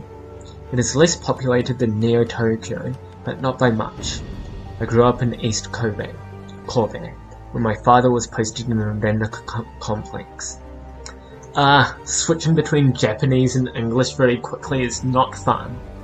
Gaichu reaches around in a nearby box, running his fingertips over several chips before deciding on one. He slots it into his PDA and a Trid photo flickers to life in the space between them. A young man, obviously Gaichu, leans against the railing which overlooks a sprawling harbour complex of skyscrapers and cranes. His school uniform is ripped and the beginnings of a black eye are forming. Abrasions cover his knuckles and blood dots his pants. Despite this, he's grinning like he's just won the lottery. Vibrant, fierce. You look like you haven't changed much. How do you mean? I am unable to see which picture is being displayed. You look like you got in a fight. Ah, that must be on Mount Maya. If I remember right, I gave better than I got in that fight. 3 against 1, but they were out of shape and cocky. I used to cause a lot of trouble when I was in school. My father was constantly raging that I had no sense of responsibility, and that I needed to take life more seriously. A cackle erupts from Gaichu, some mirth spreading across his face. The final straw was when he bailed me out of jail. I've been in jail a few times. What did you do? My friends and I stole a delivery van. It had a shipment of Shiawase Simpson's decks. Brand new, very expensive. We were going to fence them and use the money to take a trip to Okinawa. Are you familiar with what it's like to grow up in a corporate family? I know a thing or two about it, yeah? And you understand how it is. Children are encouraged to participate in acts of vandalism against rival corporations. Unfortunately, we were caught by Shiawase security, not Dennaku. You think your father approved, even secretly? I doubt it very much. For him, the activity was not the issue. It was that I was caught and embarrassed both the company and him. He is very much a man who believes that there is a proper way to do things, and I had once again cut corners. What did your father do next? That is a story for another time, unfortunately. I still have a lot of arranging to do, and I doubt anyone else will be willing to be alone with me in a darkened room. Come back later. We can discuss it further. Okay, if that's what you want. It is, and thank you again for your hospitality. Once I talk with Ractor, I'm going to take a little break to brew myself more tea, because my throat is beginning to dry. Ractor's shop is swelteringly hot, even more so than it was the first time he stepped inside. The whir of actuators accompanies the fine motions of the manipulator arms that hang from the ceilings. They are turning an object over and over in their articulated hands, soldering wires and hammering rivets. Ah, my friend, welcome back. Ractor touch-typed a series of commands into his bracer, and then the arms relax into an idle posture. He smiles at you, a cigarette dangling from his lip. There, that's better. Now, what can I do for you? How are you getting along with the other members of the team? Perfectly well, thank you. They all seem competent enough, and there haven't been any major personality conflicts so far. He rubs his chin thoughtfully. So long as they continue performing to an acceptable standard, I can see no reason not to continue our arrangement. It's good to run with a team again. If anything changes, let me know. It's important that the team's morale stays high. He raises a finger. You don't manage morale, my friend. You manage the team. So long as we continue to succeed, morale will take care of itself. You're still something of a mystery to the group, Ractor. Mind if I ask you a few questions? No, I don't mind. Not at all. He takes a drag on his cigarette and slowly releases the smoke. I can't promise that my answers will satisfy your curiosity, of course, but you may certainly ask. What was it like growing up in the Russian Republic? Tumultuous, as you might expect. You probably aren't old enough to remember the Euro Wars, but I am. I know bits and pieces of the histories, but I didn't live through it. Ah, well, the wars were formative experiences for Russians of my generation. Not traumatic, per se, certainly not as they were for the Germans, Finns and Poles, but important nonetheless. My country was the instigator of the first Euro War back in '30. Remember the rhetoric, the hardships of living under a wartime economy, the rampant xenophobia that took hold. Remember how we all cheered when our forces invaded Poland. 3 months. That was all that it took for our military to crush what meager resistance the Poles could bring to bear. It was quite the source of national pride at home. I remember our drive into Germany, and the desperate bid to reclaim the eastern position of that country for ourselves. Just think about the symbolic significance of such an act. An audacious move to be sure, but Secretary Kropotkin was determined to make history. So what happened? Did the German military stop you? No, the Night Wraith incident did. Night Wraith? British-made fighter bombers with stealth capabilities. Very state-of-the-art, very powerful. At least that's what they were purported to have been. Nobody has ever come forward to accept responsibility for the attack. Regardless of who was behind it, the result was the same. Wave upon wave of bombings that targeted our forces and the Germans alike, coupled with assassinations of dozens of military leaders. A devastating synchronized operation, expertly carried out over the course of a single night. At home, viral attacks shut down our power grids. Hundreds of thousands of Russian homes found themselves without heat or electricity in the dead of winter. Koshai scuttles forward, allowing the rigger to rest his hand on the sloping metal of its chassis. Raptor stares at his own deformed reflection in the metal of the drone's body, a sad smile on his face. I remember huddling under a mountain of cheap blankets that my mother had piled up on my bed. They did little to protect me from the cold, but they were something that I could hang on to. Something tangible that I associated with warmth and comfort and home. There, as my body trembled and I watched my breath frost over, a horrible truth descended upon me. We had caused this. We were the villains of the First Euro War. For the first time I came face to face with what Kropinen's folly had brought us, and there, under that ridiculous heap of rags, I came to realize what would surely come to pass. The world thought us villains, and so they would treat us like villains. We would be pariahs on the international stage, crippled by retributive sanctions. We would never live down the shame. He wipes his hands as if cleaning them. A wry smile spreads across his face. And then the AFA invaded Greece and Spain, sparking off Euro War II. We redeployed our troops to help repel them, and all was made right again. I have to imagine that you still had enemies in Poland and Germany even after the start of the Second War. Oh, we were still regarded with suspicion, of course, but all of Europe might have fallen if it hadn't been for our help. In essence, we took back our reputation at gunpoint. Not an ideal solution, I admit, but it worked. Within the span of 4 months, we Russians had gone from nobodies to a terrible threat to unlikely saviors in the eyes of the Western world. Studying exactly how this happened has taught me a great deal about human psychology and social dynamics. Human psychology? You say that as if you weren't one. He laughs. Just a figure of speech, my friend. Nothing more. Now, shall we talk about something else? Surely there are more interesting and relevant things to discuss. Did you immigrate directly from Russia to Hong Kong?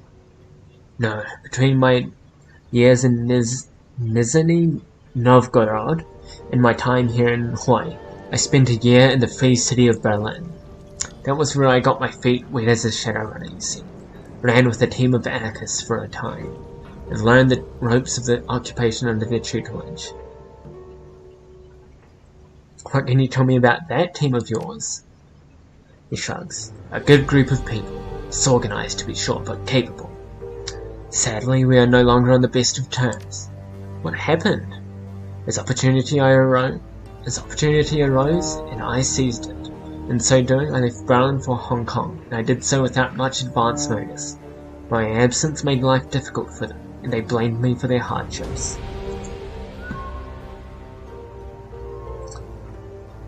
You're a grown man. If you wanted to leave, you're under no obligation to stay. Thank you for taking my side, but I can see their point as well.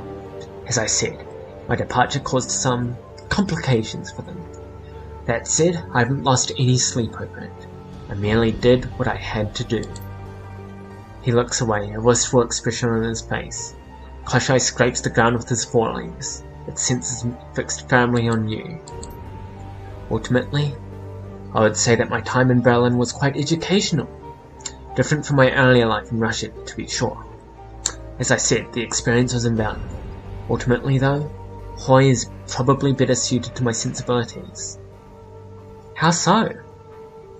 Life in Hong Kong is more structured than it is in Berlin. Things make sense here in a way that the Flux State didn't. He taps a finger to his temple. I have an orderly mind, everything in its place, neatly labelled and filed away. This approach is what allows me to make sense of the world. To say that the people I knew in Berlin thought differently would be an understatement. Of course, ask what you will. I've got to run. My throat is really drying up. Be well, my friend. Come back anytime.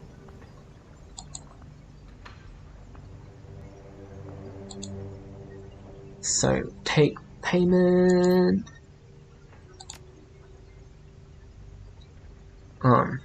Claim payment from Kindly Ching. Pollens tell me that they've ousted all of their Council of Elders. Something to do with you exposing their efforts to cover up their own mess. Isn't the resolution I expected, but I think it's acceptable. If there's one thing I don't trust, it's people who won't pay what they owe. Thankfully, the Pollens are more reliable than Aang and her allies, and so am I. Your payment is attached. Kindly Ching. Your pending jobs? Oh no, it's new messages.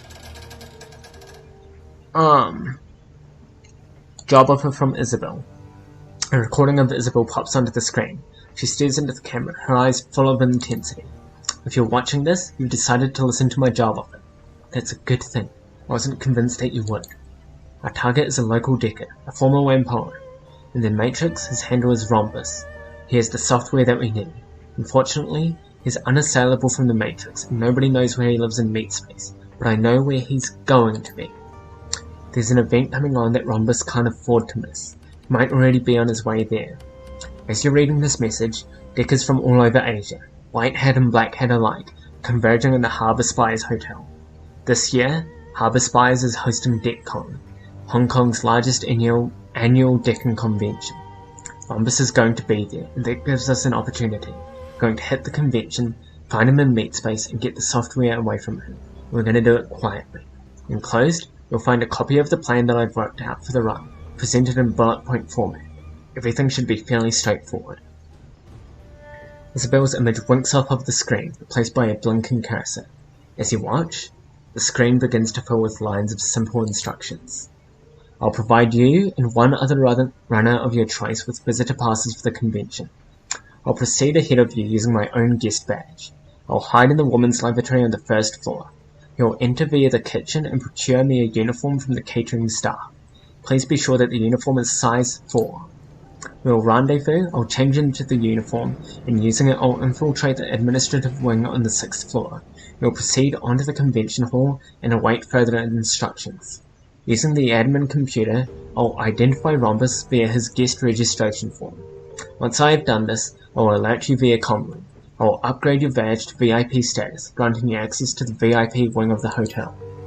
You'll tell Rhombus that he has been granted VIP status, and offer to escort him to a complimentary hotel room.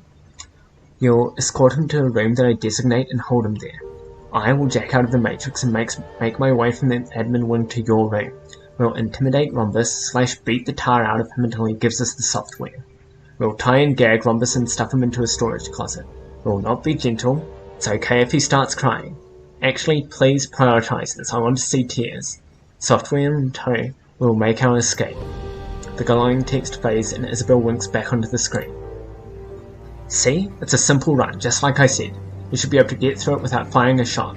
So, will you do it? Will you help me get the software I need? You know what? I want to take this. I've never taken this run before because I didn't really talk to the other runners as much as I should have. The pre-recorded footage of Isabel winks off of the screen. A real-time feed of her Matrix avatar replaces it. Excellent. I knew that I could count on you. Saddle up, Seattle. This is going to be fun. So, I'm going to very quickly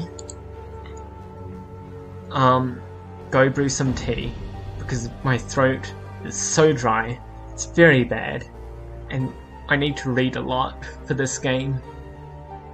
So, but I'll be right back after this short break.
I'm back.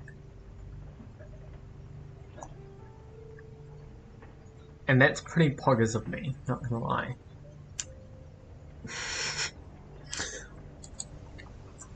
Right. So I'm gonna take Isabel's gig.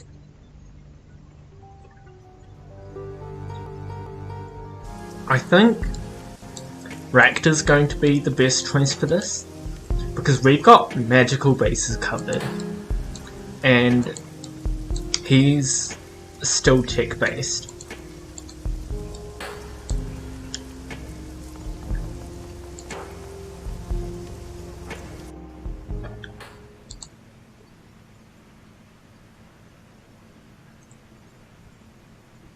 Transit to Kaitak to board a chartered bus to DECCON. We can't take him because he's not great for public stuff. He's too hot-headed. Isabel's already going. And then Gobbert's...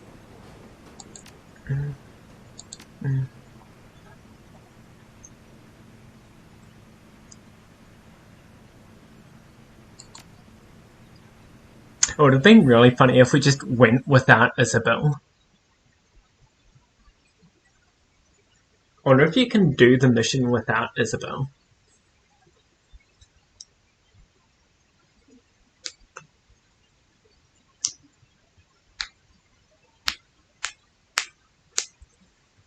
A chartered bus carries you from Kaitak to a mid-range hotel in Suan Wan. All around you, the happy chatter of your fellow passengers fills your ears. You hear tech speak in a variety of languages and dialects. Talk about new lines of drones and decks, arguments over innovations in data jack technology, and baseless speculation about the next season of Urban Brawl.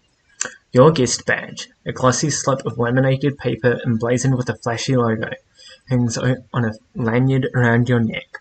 Your ticket into the convention hall and the only disguise that you should need. The bus drops you in front of the Harbour Spires Hotel, and you promptly circle around back to find a service entrance. Isabel should be waiting for you inside.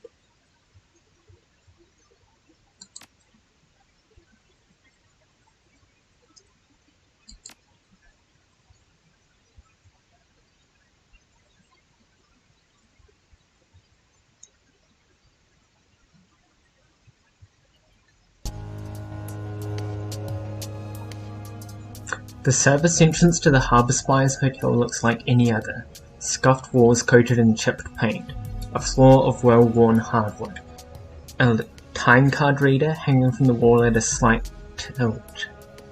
Nothing about the dingy utilitarian confines of the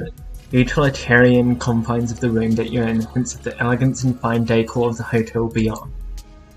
I've always been fascinated by seeing how things worked.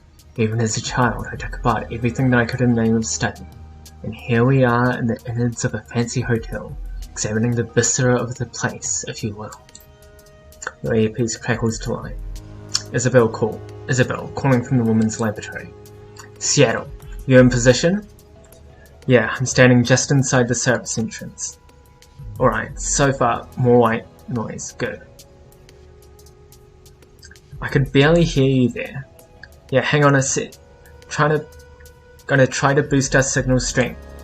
The sound cuts out entirely for a good 5 seconds.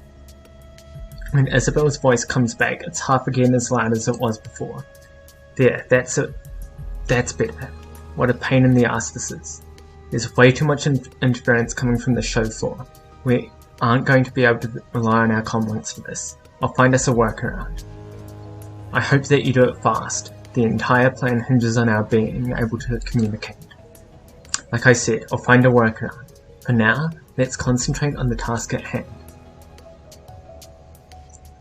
The catering staff should all be in the kitchen, hauling trays of steamed clams and aperitifs out to the convention hall floor. I'm going to need you to find a way to get me one of their uniforms, one that will fit someone my size.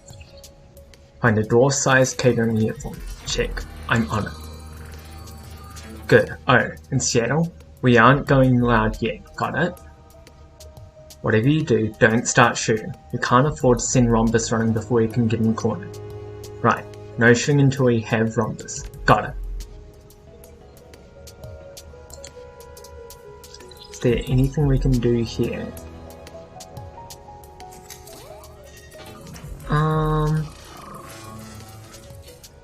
While the panel's admin level user interface has been locked away behind a biometric fingerprint reader, a skilled dicker could easily bypass such a restriction. Let's just look at the work manifest log. The damn sprinklers went off again. The entire kitchen was flooded and Chef Boone quit. We're gonna have to go with a third-party caterers for the big event this weekend because we sure as hell can't steam a few thousand claims without any kitchen staff.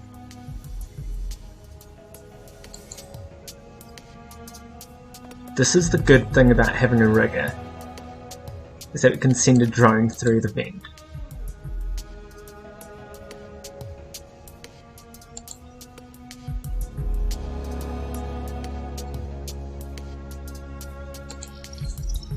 Oh, we don't have Overwatch. And we don't want to be shooting anyway.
Right.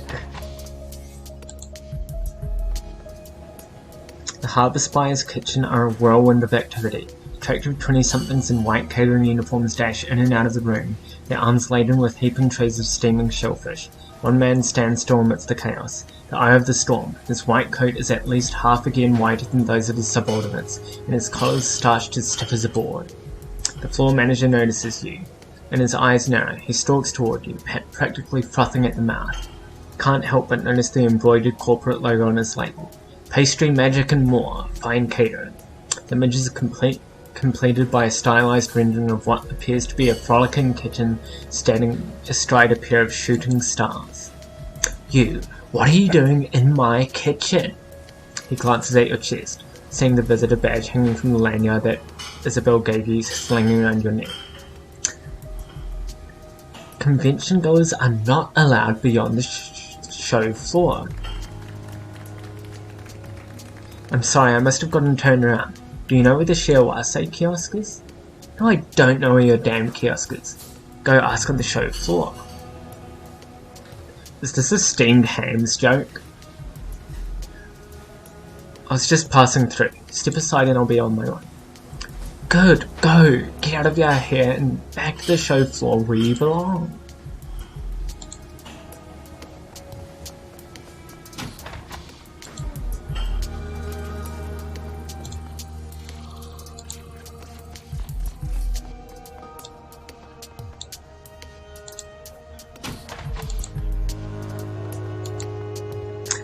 You enter the woman's restroom to find Isabel waiting impatiently for you. Her guest badge dangles from its lanyard at a canted angle, and the clumped ropes of her hair look frazzled. At the sight of you, she steps forward. You're here. Good. I was getting tired of hanging out in the ladies' room. You have the uniform? There you go. She eyes the embroidery on the logo, nodding. Good. Good.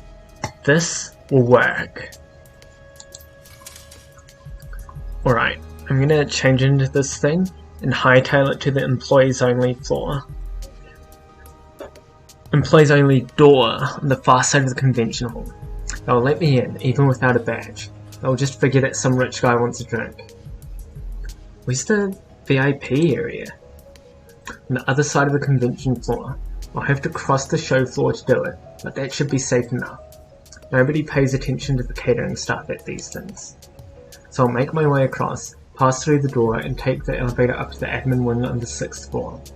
All that you need to do is take your position and wait for my instructions without raising an alarm.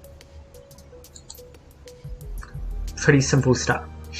Should be foolproof, assuming that you don't screw anything up. Do you have any questions? Have you figured out what you're going to do about the spotty comlinks? Yes, there's a demo kiosk near the VIP entrance. It's running some new Matrix avatar editing suite, or something like that. It's called Perfect Persona. And I get to the admin area, I'm going to patch myself into the Perfect Persona console, and we're going to communicate through that. It isn't a perfect solution, but it beats having to deal with a dropped connection. Just be sure to grab the kiosk when you're in position. Don't let anyone else get to it. What should I do between when you leave and when you get in position? Walk the show floor. Mingle. Try to look like you belong there. Just try not to say or do anything that'll stand out in a bad way. There's supposed to be a hot new decker in town. Try to act the part. Wait by the VIP area door. When I identify Rhombus, you'll apprehend him and tell him that he's the lucky winner of a complimentary VIP pass upgrade. You'll escort him through the VIP doors into a room that I'll have empty and waiting. Then we'll all get the software from him together, beat him up, and stash him in a closet. No more questions. Let's hit it.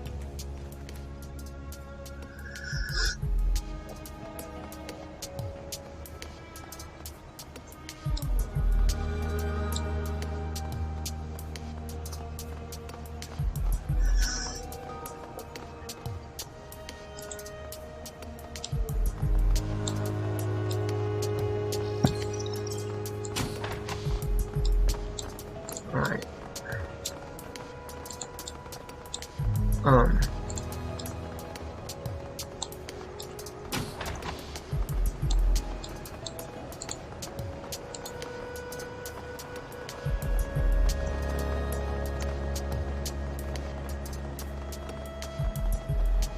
The orc behind the counter looks up from his sales sheets. He rarely recites what sounds like a rehearsed welcome. Welcome to Mr. Lynn's Big Time Data Shack special show priced for this event only. Feel free to browse.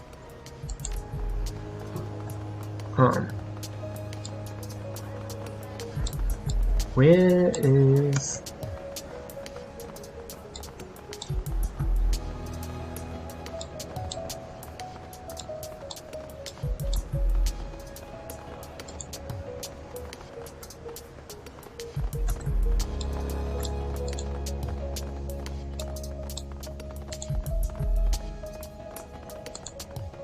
Hello?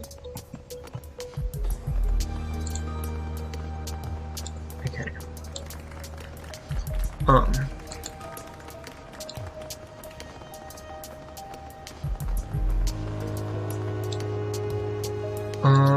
That's not what we want.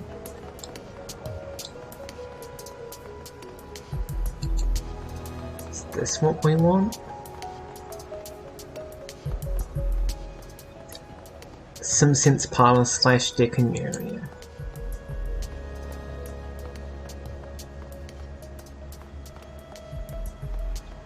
Sorry to say it, but we're a bit crammed right now. If you hang tight, we should be able to squeeze you in soon.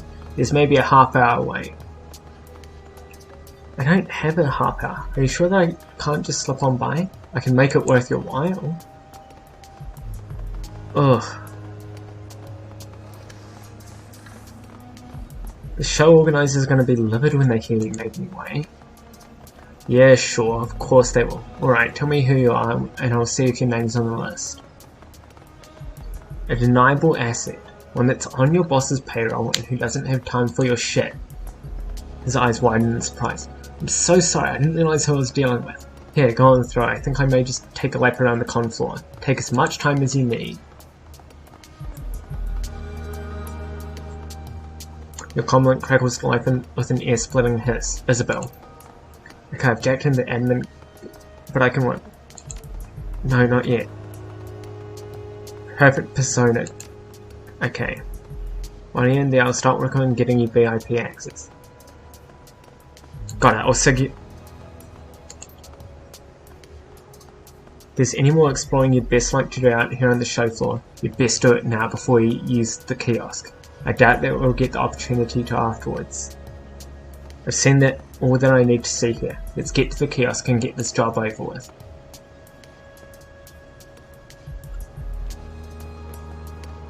Wait. Oh, that's it. Okay.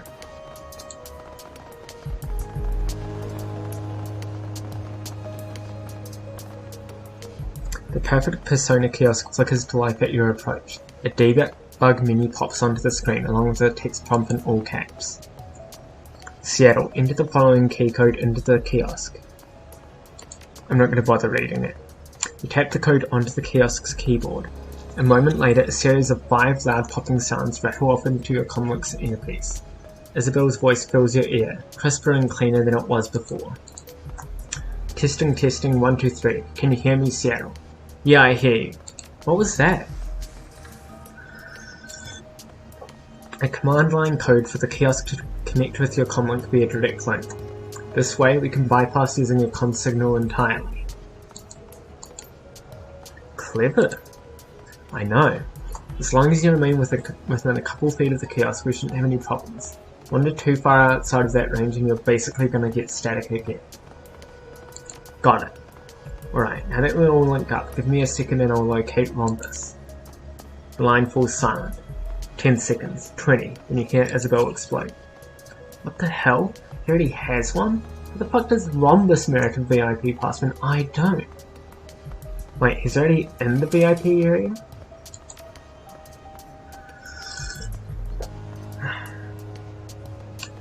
Calm down, Isabel. At least we know where he is.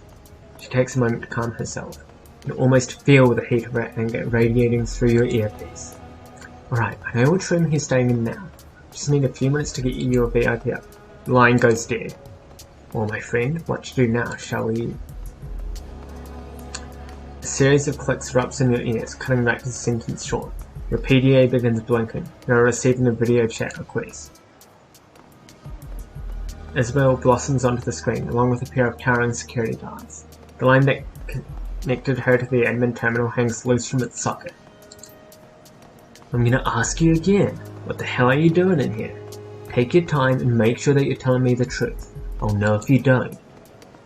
I was just looking for the person who ordered this coffee. What, you're looking for him in the Matrix? Besides, you don't have any coffee, so try again. Well, I need to, Alright. Isabel, listen up. Say what I say and you'll be fine. Say okay if you understand. Okay.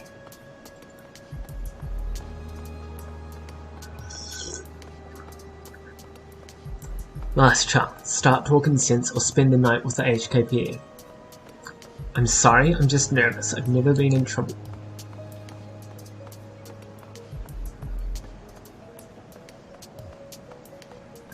Yeah. We don't have time for this. Just kick her out and be done with it. The guard in front of Isabel straightens. Yeah, you're probably right. I'm gonna let you go with a warning this time, but only this once. If I catch you anywhere near this room again, I'm turning you over to the police. Got it? But I...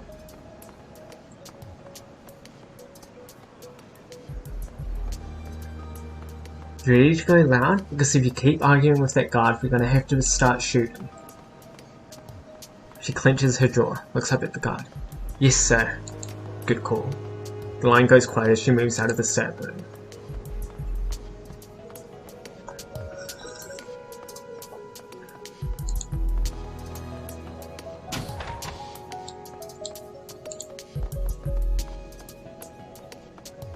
What a damn nightmare this is turning out to be. Sorry, Seattle, but I couldn't get you your VIP access. You got Rhombus's room number, right? Yeah, I got it. I can take you right there. There's only one problem. Without VIP access, you can't open the door without sounding the alarm. And let you through from this side. That's what I'm going to do now. Make my way down to you and open the door. I lost a bit of that. We're going to have communications problems again? Maybe a bit. I'm still using the kiosk to talk to you, but now that I'm not jacked and I can't route messages to it directly anymore. Please stay put. If you lose the kiosk, we're going to have serious communication issues. Got it.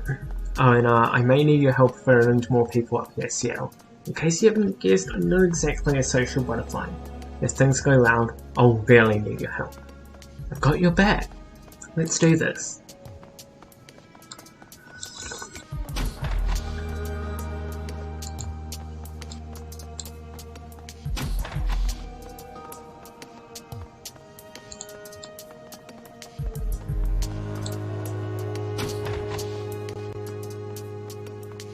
Excusez-moi?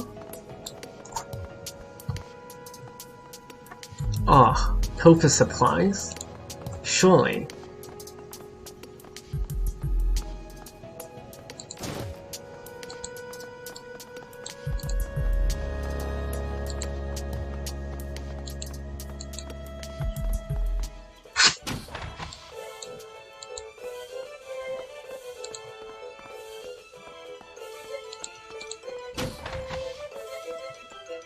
Isabel's outline goes fuzzy the moment she sets foot onto the elevator. A low, rhythmic whooshing sound dominates the low end of your PDA speakers. It sounds a bit like the rotors of a helicopter. Heads up, Isabel. We're getting a lot of interference here. An elf in his mid-20s steps aside to let Isabel at the floor selector panel. He looks wired, jittery, stimmed to the gills most likely. There's no telling how long it's been since he's gotten a wink of sleep. Isabel punches the button for the ground floor. Working the show, huh? That has to be hard. I'd feel tempted to blow off work and go check out the kiosks. Maybe taking a panel or two?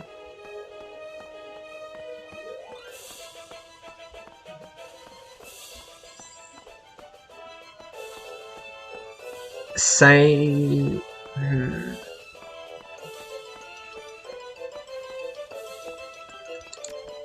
Yeah.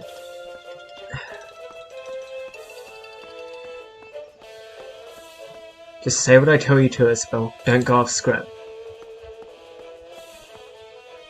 Her eyes remain locked on the man's badge. If she heard what you said, she's ignoring you. King Ding, huh? That's an interesting street name. Been decking under it long? Couple of years now. Longer than anyone else to use the handle.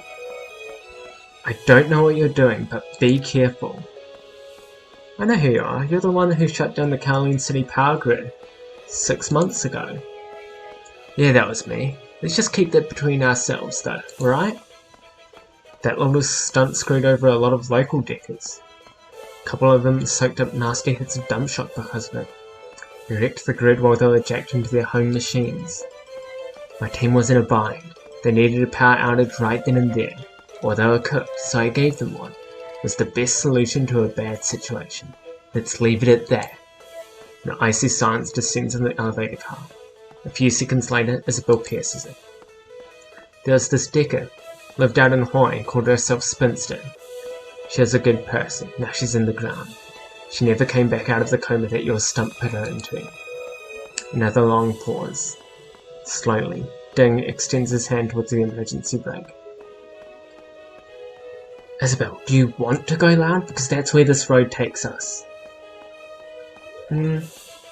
Actually, probably the second one's better. Snap out of it is. We aren't here for this guy, and we can't afford to start shooting you. At least that's what I heard.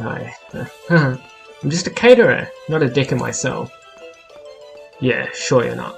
You've come to get me, haven't you?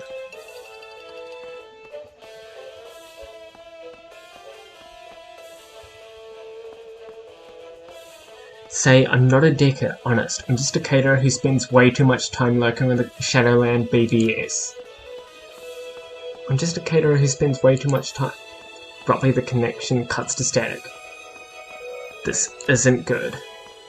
Static pops and hisses for 10 seconds. 20. Finally the picture wall was back to view. King Ding is in mid-sentence, practically frothing with rage. Did what I had to do. If you were in my position, you'd have done the same if you'd gotten them killed. There was no third way out of that scenario. I would not have... Isabel, stop! Listen to me. Huh. You're crazy, an insane person. And when I get out of this elevator, I'm going to the hotel security office.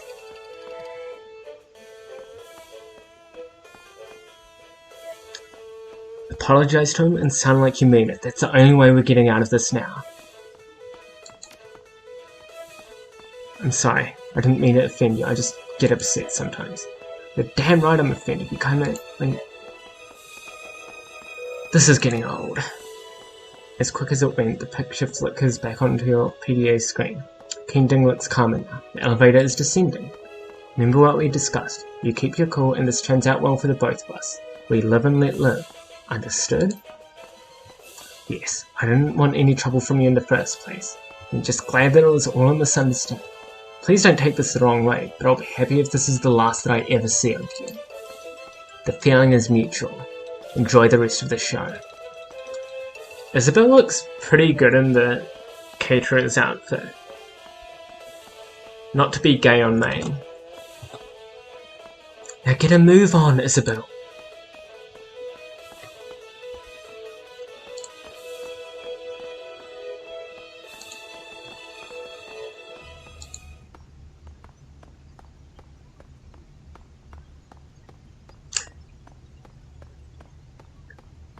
The hallway ahead is blocked by a trio of struggling bodies. A blackout drunk troll hangs slung between a pair of cursing security guards. One male and one female. As you watch, they struggle valiantly to drag her down the hallway. Unhand me, you fools! The older of the two guards, a middle-aged man with a pompadour haircut, struggles with all his might to keep his prisoner's flailing arm constrained. Don't let her go, Hoyi. She has the strength of 10 men.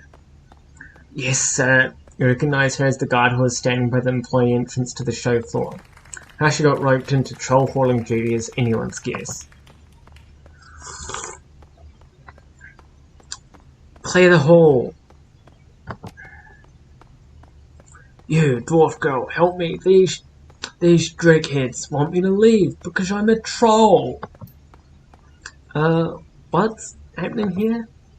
None of your business. You're not even hotel stuff. You shouldn't be back here at all. He hugs the troll's left arm to his chest with all of his strength, desperately trying to weigh her down. She lifts his feet a few inches off the floor, then slams him back down. He lets out an audible whimper. Now clear the way and report to your manager. Quit fighting me, damn it, before I talk to him for you.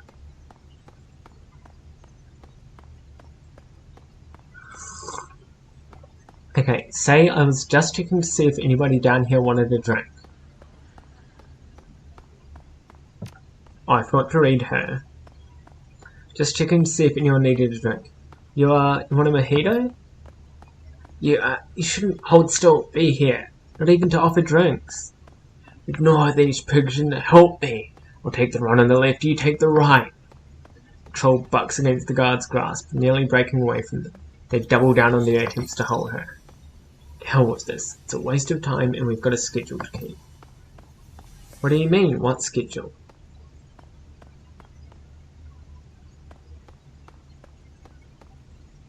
I'm not smart enough to say that there's a catering schedule. Say that you misspoke? Quick, what rhymes with schedule? Oh, screw it. Without another word, she goes for her gun. The security guards recoil in disbelief, and the drunken troll seizes the moment to break their grip. She lets out a yelp of exultation. Oh shit, take her down, take them both down.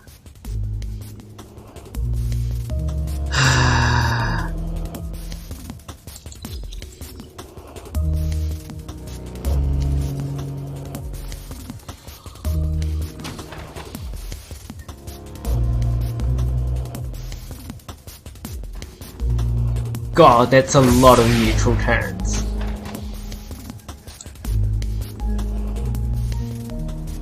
This door appears to be made from hollow claw pine, a rarity in modern-day Hong Kong. It wouldn't take much effort to knock it off its hinges. The alarm system has been linked to the doorway, but the building alarms are already blaring. Kicking the door down now won't make much of a difference.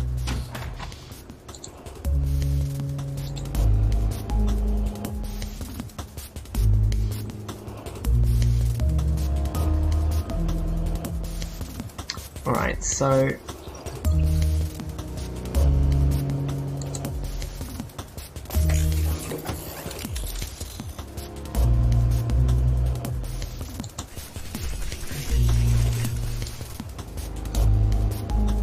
give Koshai a shot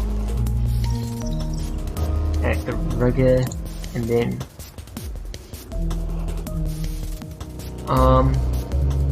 Isabel, I guess that, because we don't really have any good options for the grenade launcher.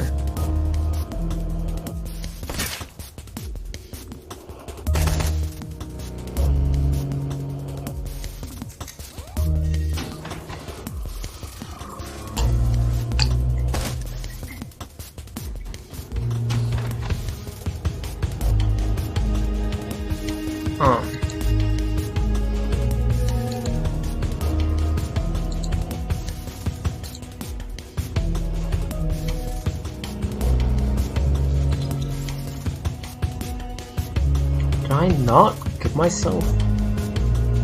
Right. Anyway, I'm gonna come up here and then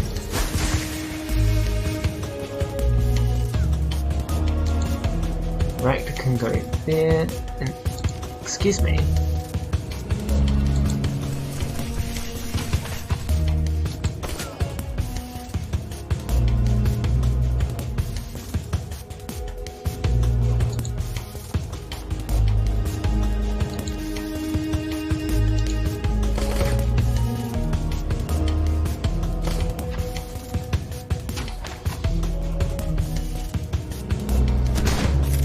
Ouch.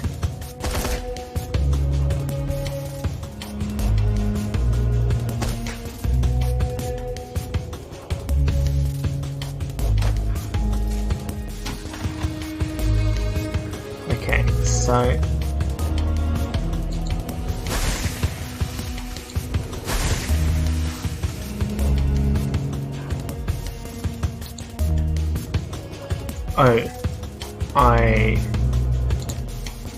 I keep thinking it's just going to be Koshai that moves, and then it's Rakta.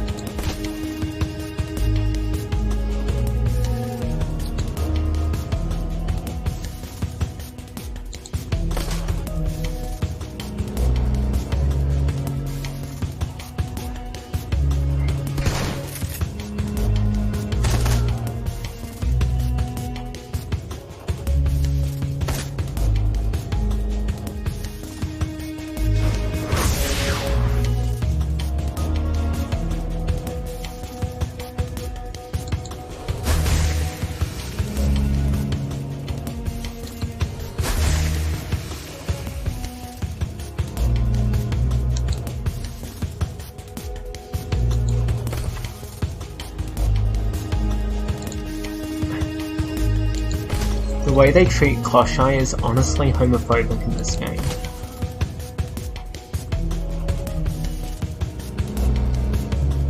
And let's go for an aim shot.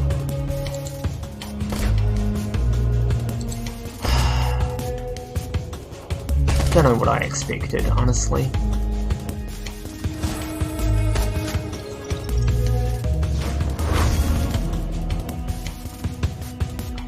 And I should heal myself. At least get some of the...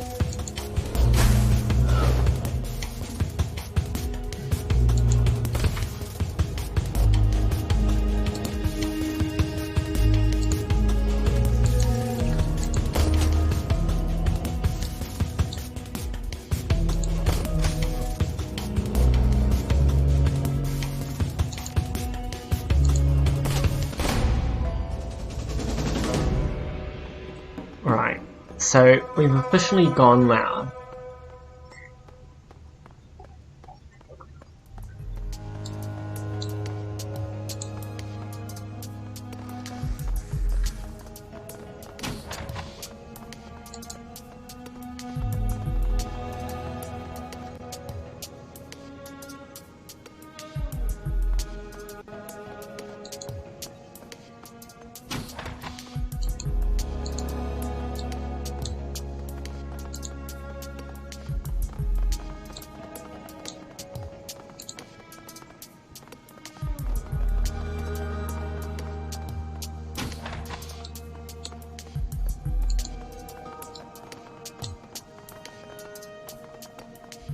As you burst through the door, you find yourself standing face to face with a small, heavily tattooed man. Geometric shapes of all descriptions trace their way from his temples down his cheeks and neck to his shoulders. His eyes continued the motif. Each of his irises is a slanted rectangle. Rhombus looks at Isabel and sighs. If he's surprised to see her, he doesn't show it. You finally want him back, huh? The memories that we locked away. I always knew that you would one day. But you got so hostile after the procedure. I didn't think you'd want to come around this soon. Oh, get bent, Rhombus. I got hostile with you because you got hostile with me. Like hell I did. I tried to give you some advice. As a friend. Memory serves, you called me a patronizing bastard and slagged my deck. Was I just supposed to take that without punching back? Hang on a second. I called you a patronizing bastard because that's what you were being. You wouldn't have taken that tone if I were a guy or an orc or a troll. You talked down to me like I was your little sister or something. Well, guess what? I'm not. Whoa, hold up. I talk that way to you because... Also, punch back? That's a funny way of putting it. You tailored an ESP to troll all of my posts on Shadowrun. What kind of prick would do a thing like that? The kind whose cat you had killed, you little monster. Captain Whiskers was just a house cat. He didn't have anything to do with this. That wasn't me. I'd never hurt a cat. If I were going to have someone killed, it would have been you.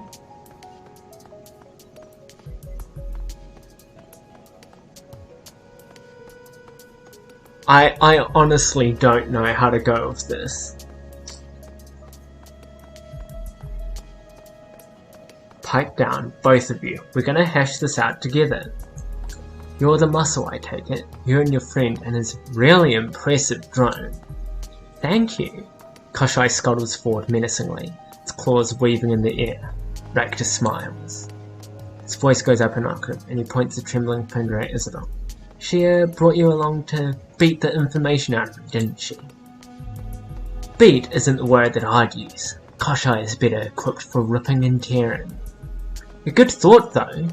You have a firm grasp of the situation. Rhombus swallows hard.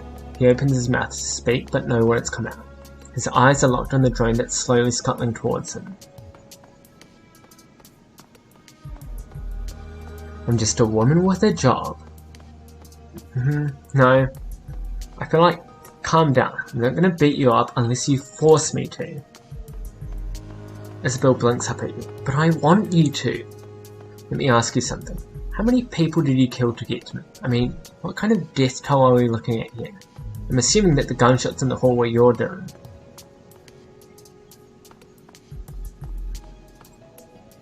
Yeah, that's right. And if you don't play your cards right, another gunshot could be right around the corner. Yeah, I've got you. His eyes dart from side to side, then he starts screaming. Help! Security! Somebody help! I can't hear you, Ron. Know why? Because we killed them. Now give me my goddamn key. Rhombus doesn't respond other than to increase the pitch of his screaming. He looks like he's on the verge of hyperventilating. To hell with this. Let's hit him like a piñata until software comes out. Sound like a plan? I'd prefer to take a lighter touch. This guy's terrified. Just look at him. I'll give her whatever she wants. I'll give her everything. Good. Now put your money where your mouth is and give us the software. He keys in a series of rapid commands on his PDA, then turns to Isabel, sobbing. There, just check your inbox. You haven't. Now for the sake of whatever friendship we might have had, please, let me go. Isabel examines her PDA, frowning. A few seconds later, the frown turns into a smile. She nods at you. He wasn't lying. Got the encryption key. Let's stuff him in a closet and go home. Encryption key? I thought you said that he had software that you needed. Technically, I have it. Up here in headwear storage. But I can't access it without the key. And thanks to Rhombus here, now I've got it. Isabel, what was this really about? Recovering my old memories. The one about the walled city. I still have them, but I can't get at them. Rhombus did that after I moved here. At your request, you little psycho. You begged me to do it. That's actually true. We were friends then. Now, we're not. And that's why you're getting stuffed in a closet. He set upon the grim task of shoving a protesting rhombus into his own room closet and latching the door. He managed to get him inside without having to break any bones. He'll probably have bruises tomorrow, though. Come on, Seattle. You got what you came for. Let's go home. Suddenly, an explosion of sound fills your ears. Heavy footfalls advancing down the hall. You hear shouting, the crackle of radios, the HKPF. Oh, that son of a bitch. Ron must have called the cops. He's probably got a panic button or something. Get ready, Seattle. We've got company.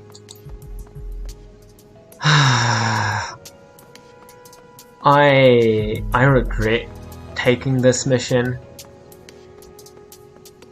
Like, on one hand, we're going to get the good memories from Isabel, but on the other hand, was it worth it?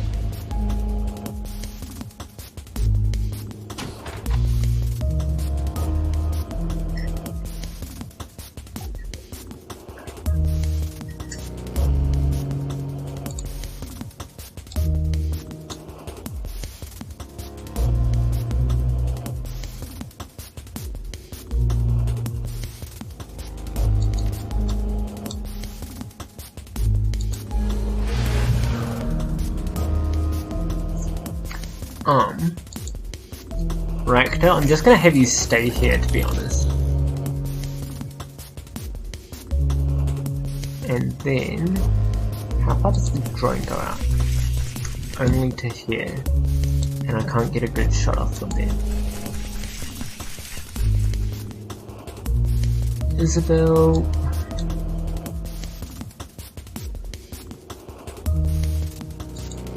I'm gonna have you come there. Oh, that was, fuck, that was Ractor. How far does the one go? There-ish. And then if we go for that, even if it misses, it's bound to do some damage in this narrow hallway.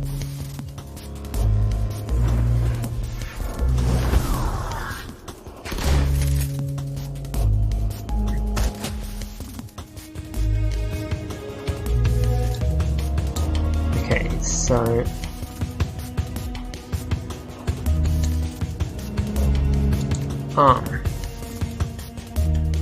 I think just chuck some acid bolts down there.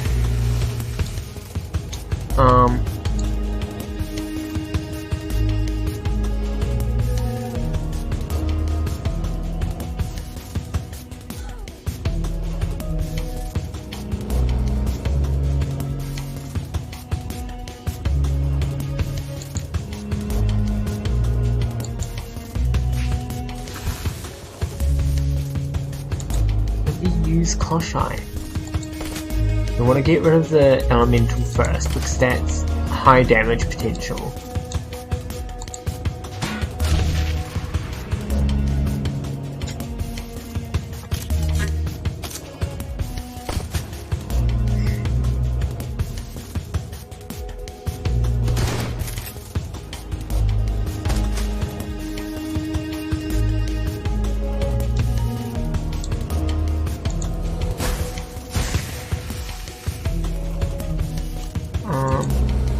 Might as well. Damn, that was a hit.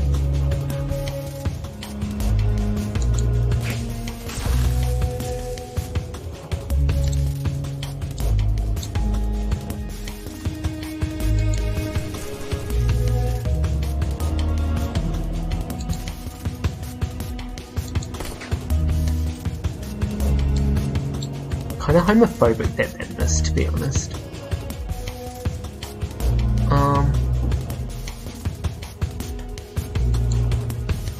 Come up here and then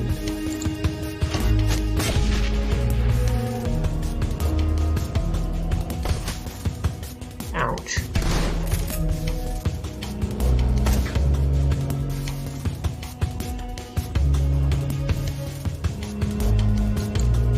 gonna give her some extra armor. And then lob off another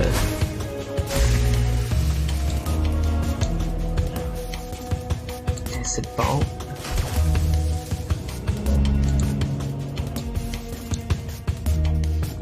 And then Koshai can just take pot shots.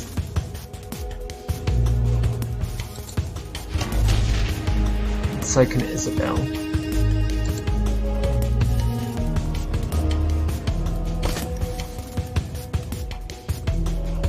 Uh-oh. Oh, it's only 1 AP. Which means I'll have enough to reload next turn.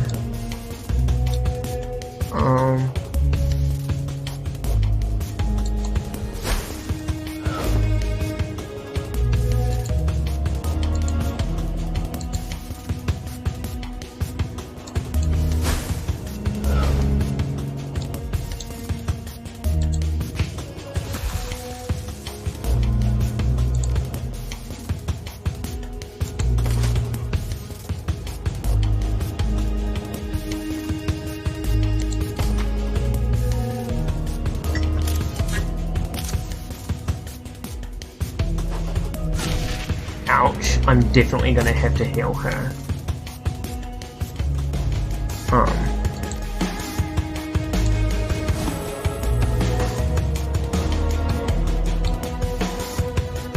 And I might as well buff Koshai, because he's like highest damage output after Isabel.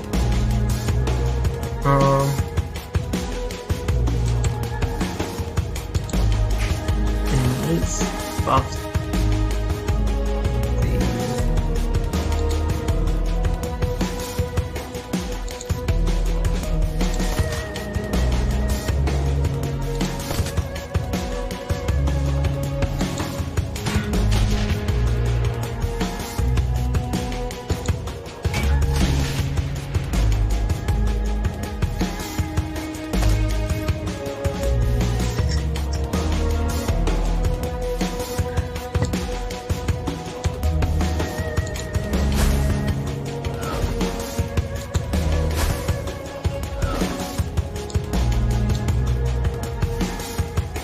Let's give Koshai a little repair.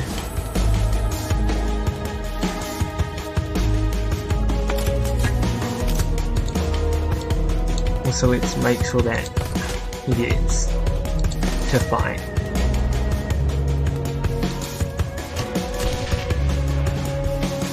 How are they still alive?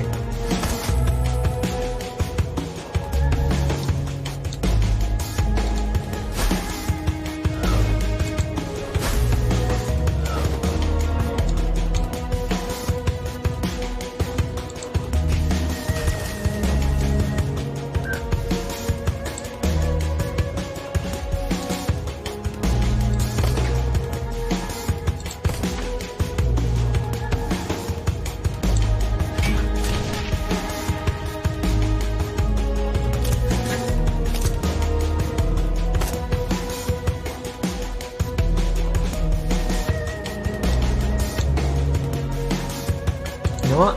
Let's buff myself and then try and hit them. I figured that might be the case, but still.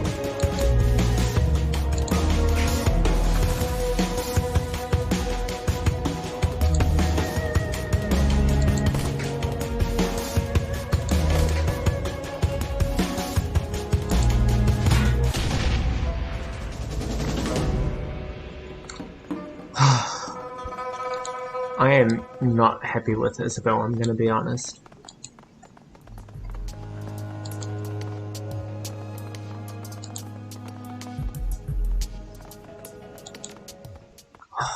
At least we don't have to fight our way out of the building. And at least we got what we came for.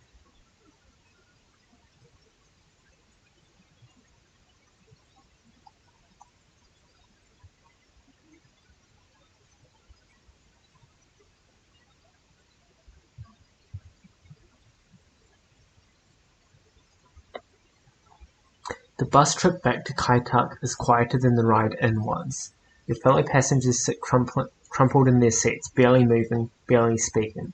Their DECCON 2056 t-shirts hang loose on their frames, and their once-cherished guest badges have been crumpled into their pockets. You've seen more lively groups on their way to the morgue. Isabel looks up at her eyes full of the same post-con fatigue that you see in everyone else's. She gives you a small smile, and taps her temple with a fingernail. You've got what you came for, the show is over. It's time to go home.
Right, charisma.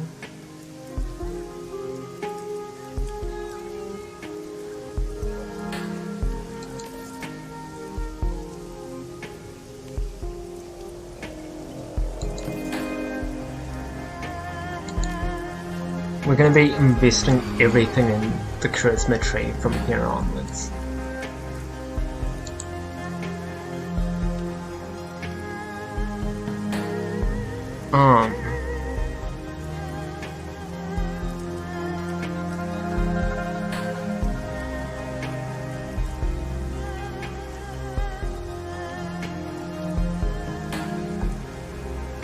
I feel like stealing spirits is just like such a rat move.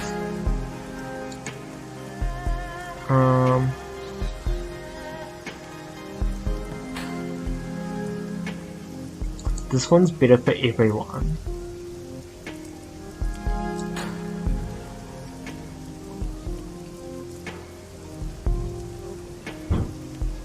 This move is super useful. As someone who's played the game before.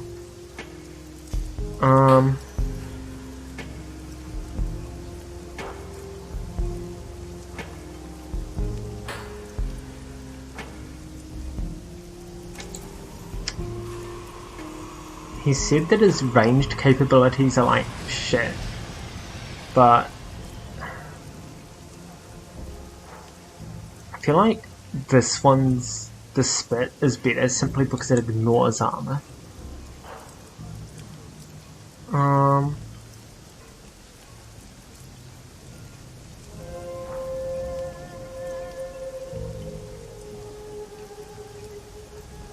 I'm gonna keep going down the Predator route for Koshai too, rather than the Mangler.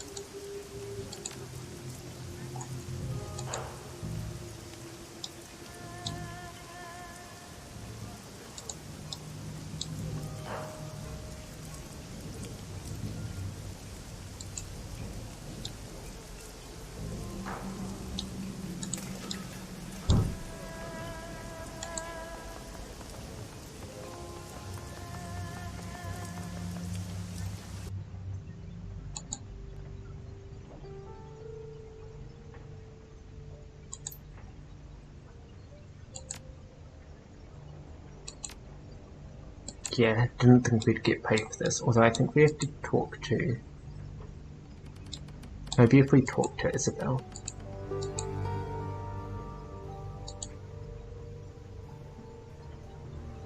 Oh shit, I forgot to sleep before. That might have fucked my chances of getting the other ending.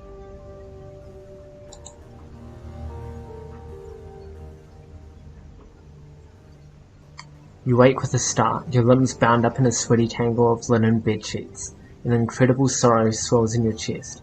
You feel empty, half-starved, and alone. Fragmentary memories of a half-remembered dream flit through your mind that are already fading away to nothingness. You close your eyes and concentrate, willing yourself to keep the dream from slipping away. Gradually, the memory comes back to you. The walled city. You are back in the walled city. You don't remember how you got there, but it couldn't have been any place else. Even the barons weren't so squalid. You remember craning your neck to look above you. The building that made up this part of the walled city was new construction, even cheaper than the old. Now their foundations had rotted out from under them, and the buildings leaned into one another like a gang of drunken men. A rain of plaster and asbestos sprinkled down, dusting your shoulders. You began to creep forward, picking your way past the piles of refuse and debris. Past the pimps and the dumpster fires, the broken glass and the dirty needles. The air reeked of rot and sewage and industrial waste, a disgusting melange that caught in your sinuses and crawled down your throat. You gagged on the stink, but it didn't slow you down.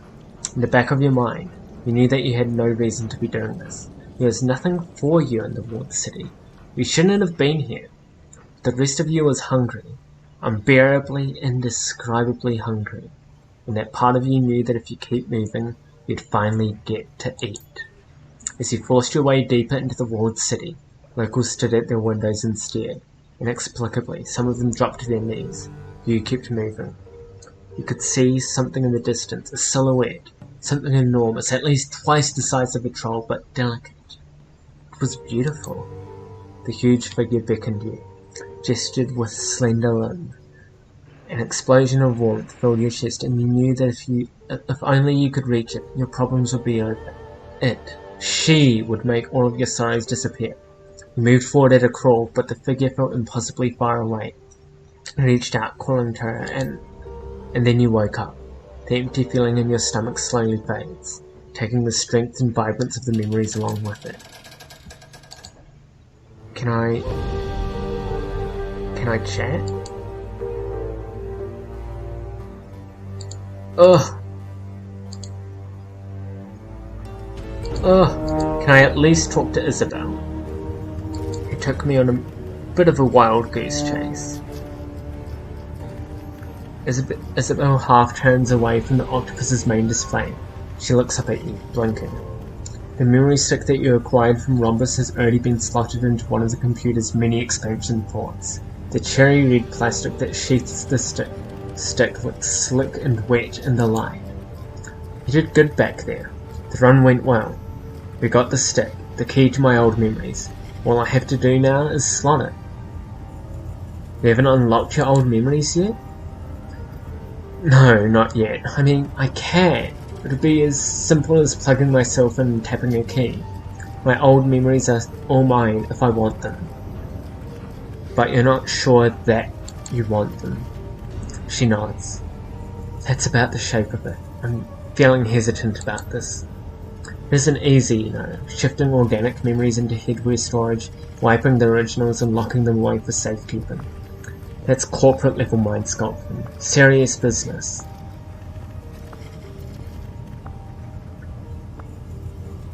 Locking the files away was important to you. I got that. Very important. If it wasn't, I wouldn't have let an amateur tinker with my brains in the corner of a derelict shopping mall. Whatever I've got up there, I was desperate to get rid of it. Makes a girl wonder why. Tell me, Isabel, would it have been easier for you to have Rhombus just wiped the memories altogether? Yes, much easier. Still not without risk, but you didn't do that. You had to move the memories into storage. Why? Because I knew that one day I might need them.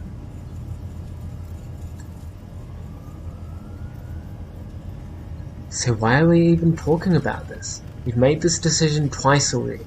Once when you had the memories moved into storage, and again when you took us on a run to get the key.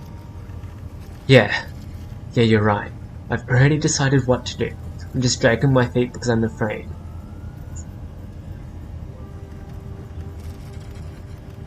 Your memories are just memories. What's happening in the walled city, whatever it is, That's what you should be afraid of.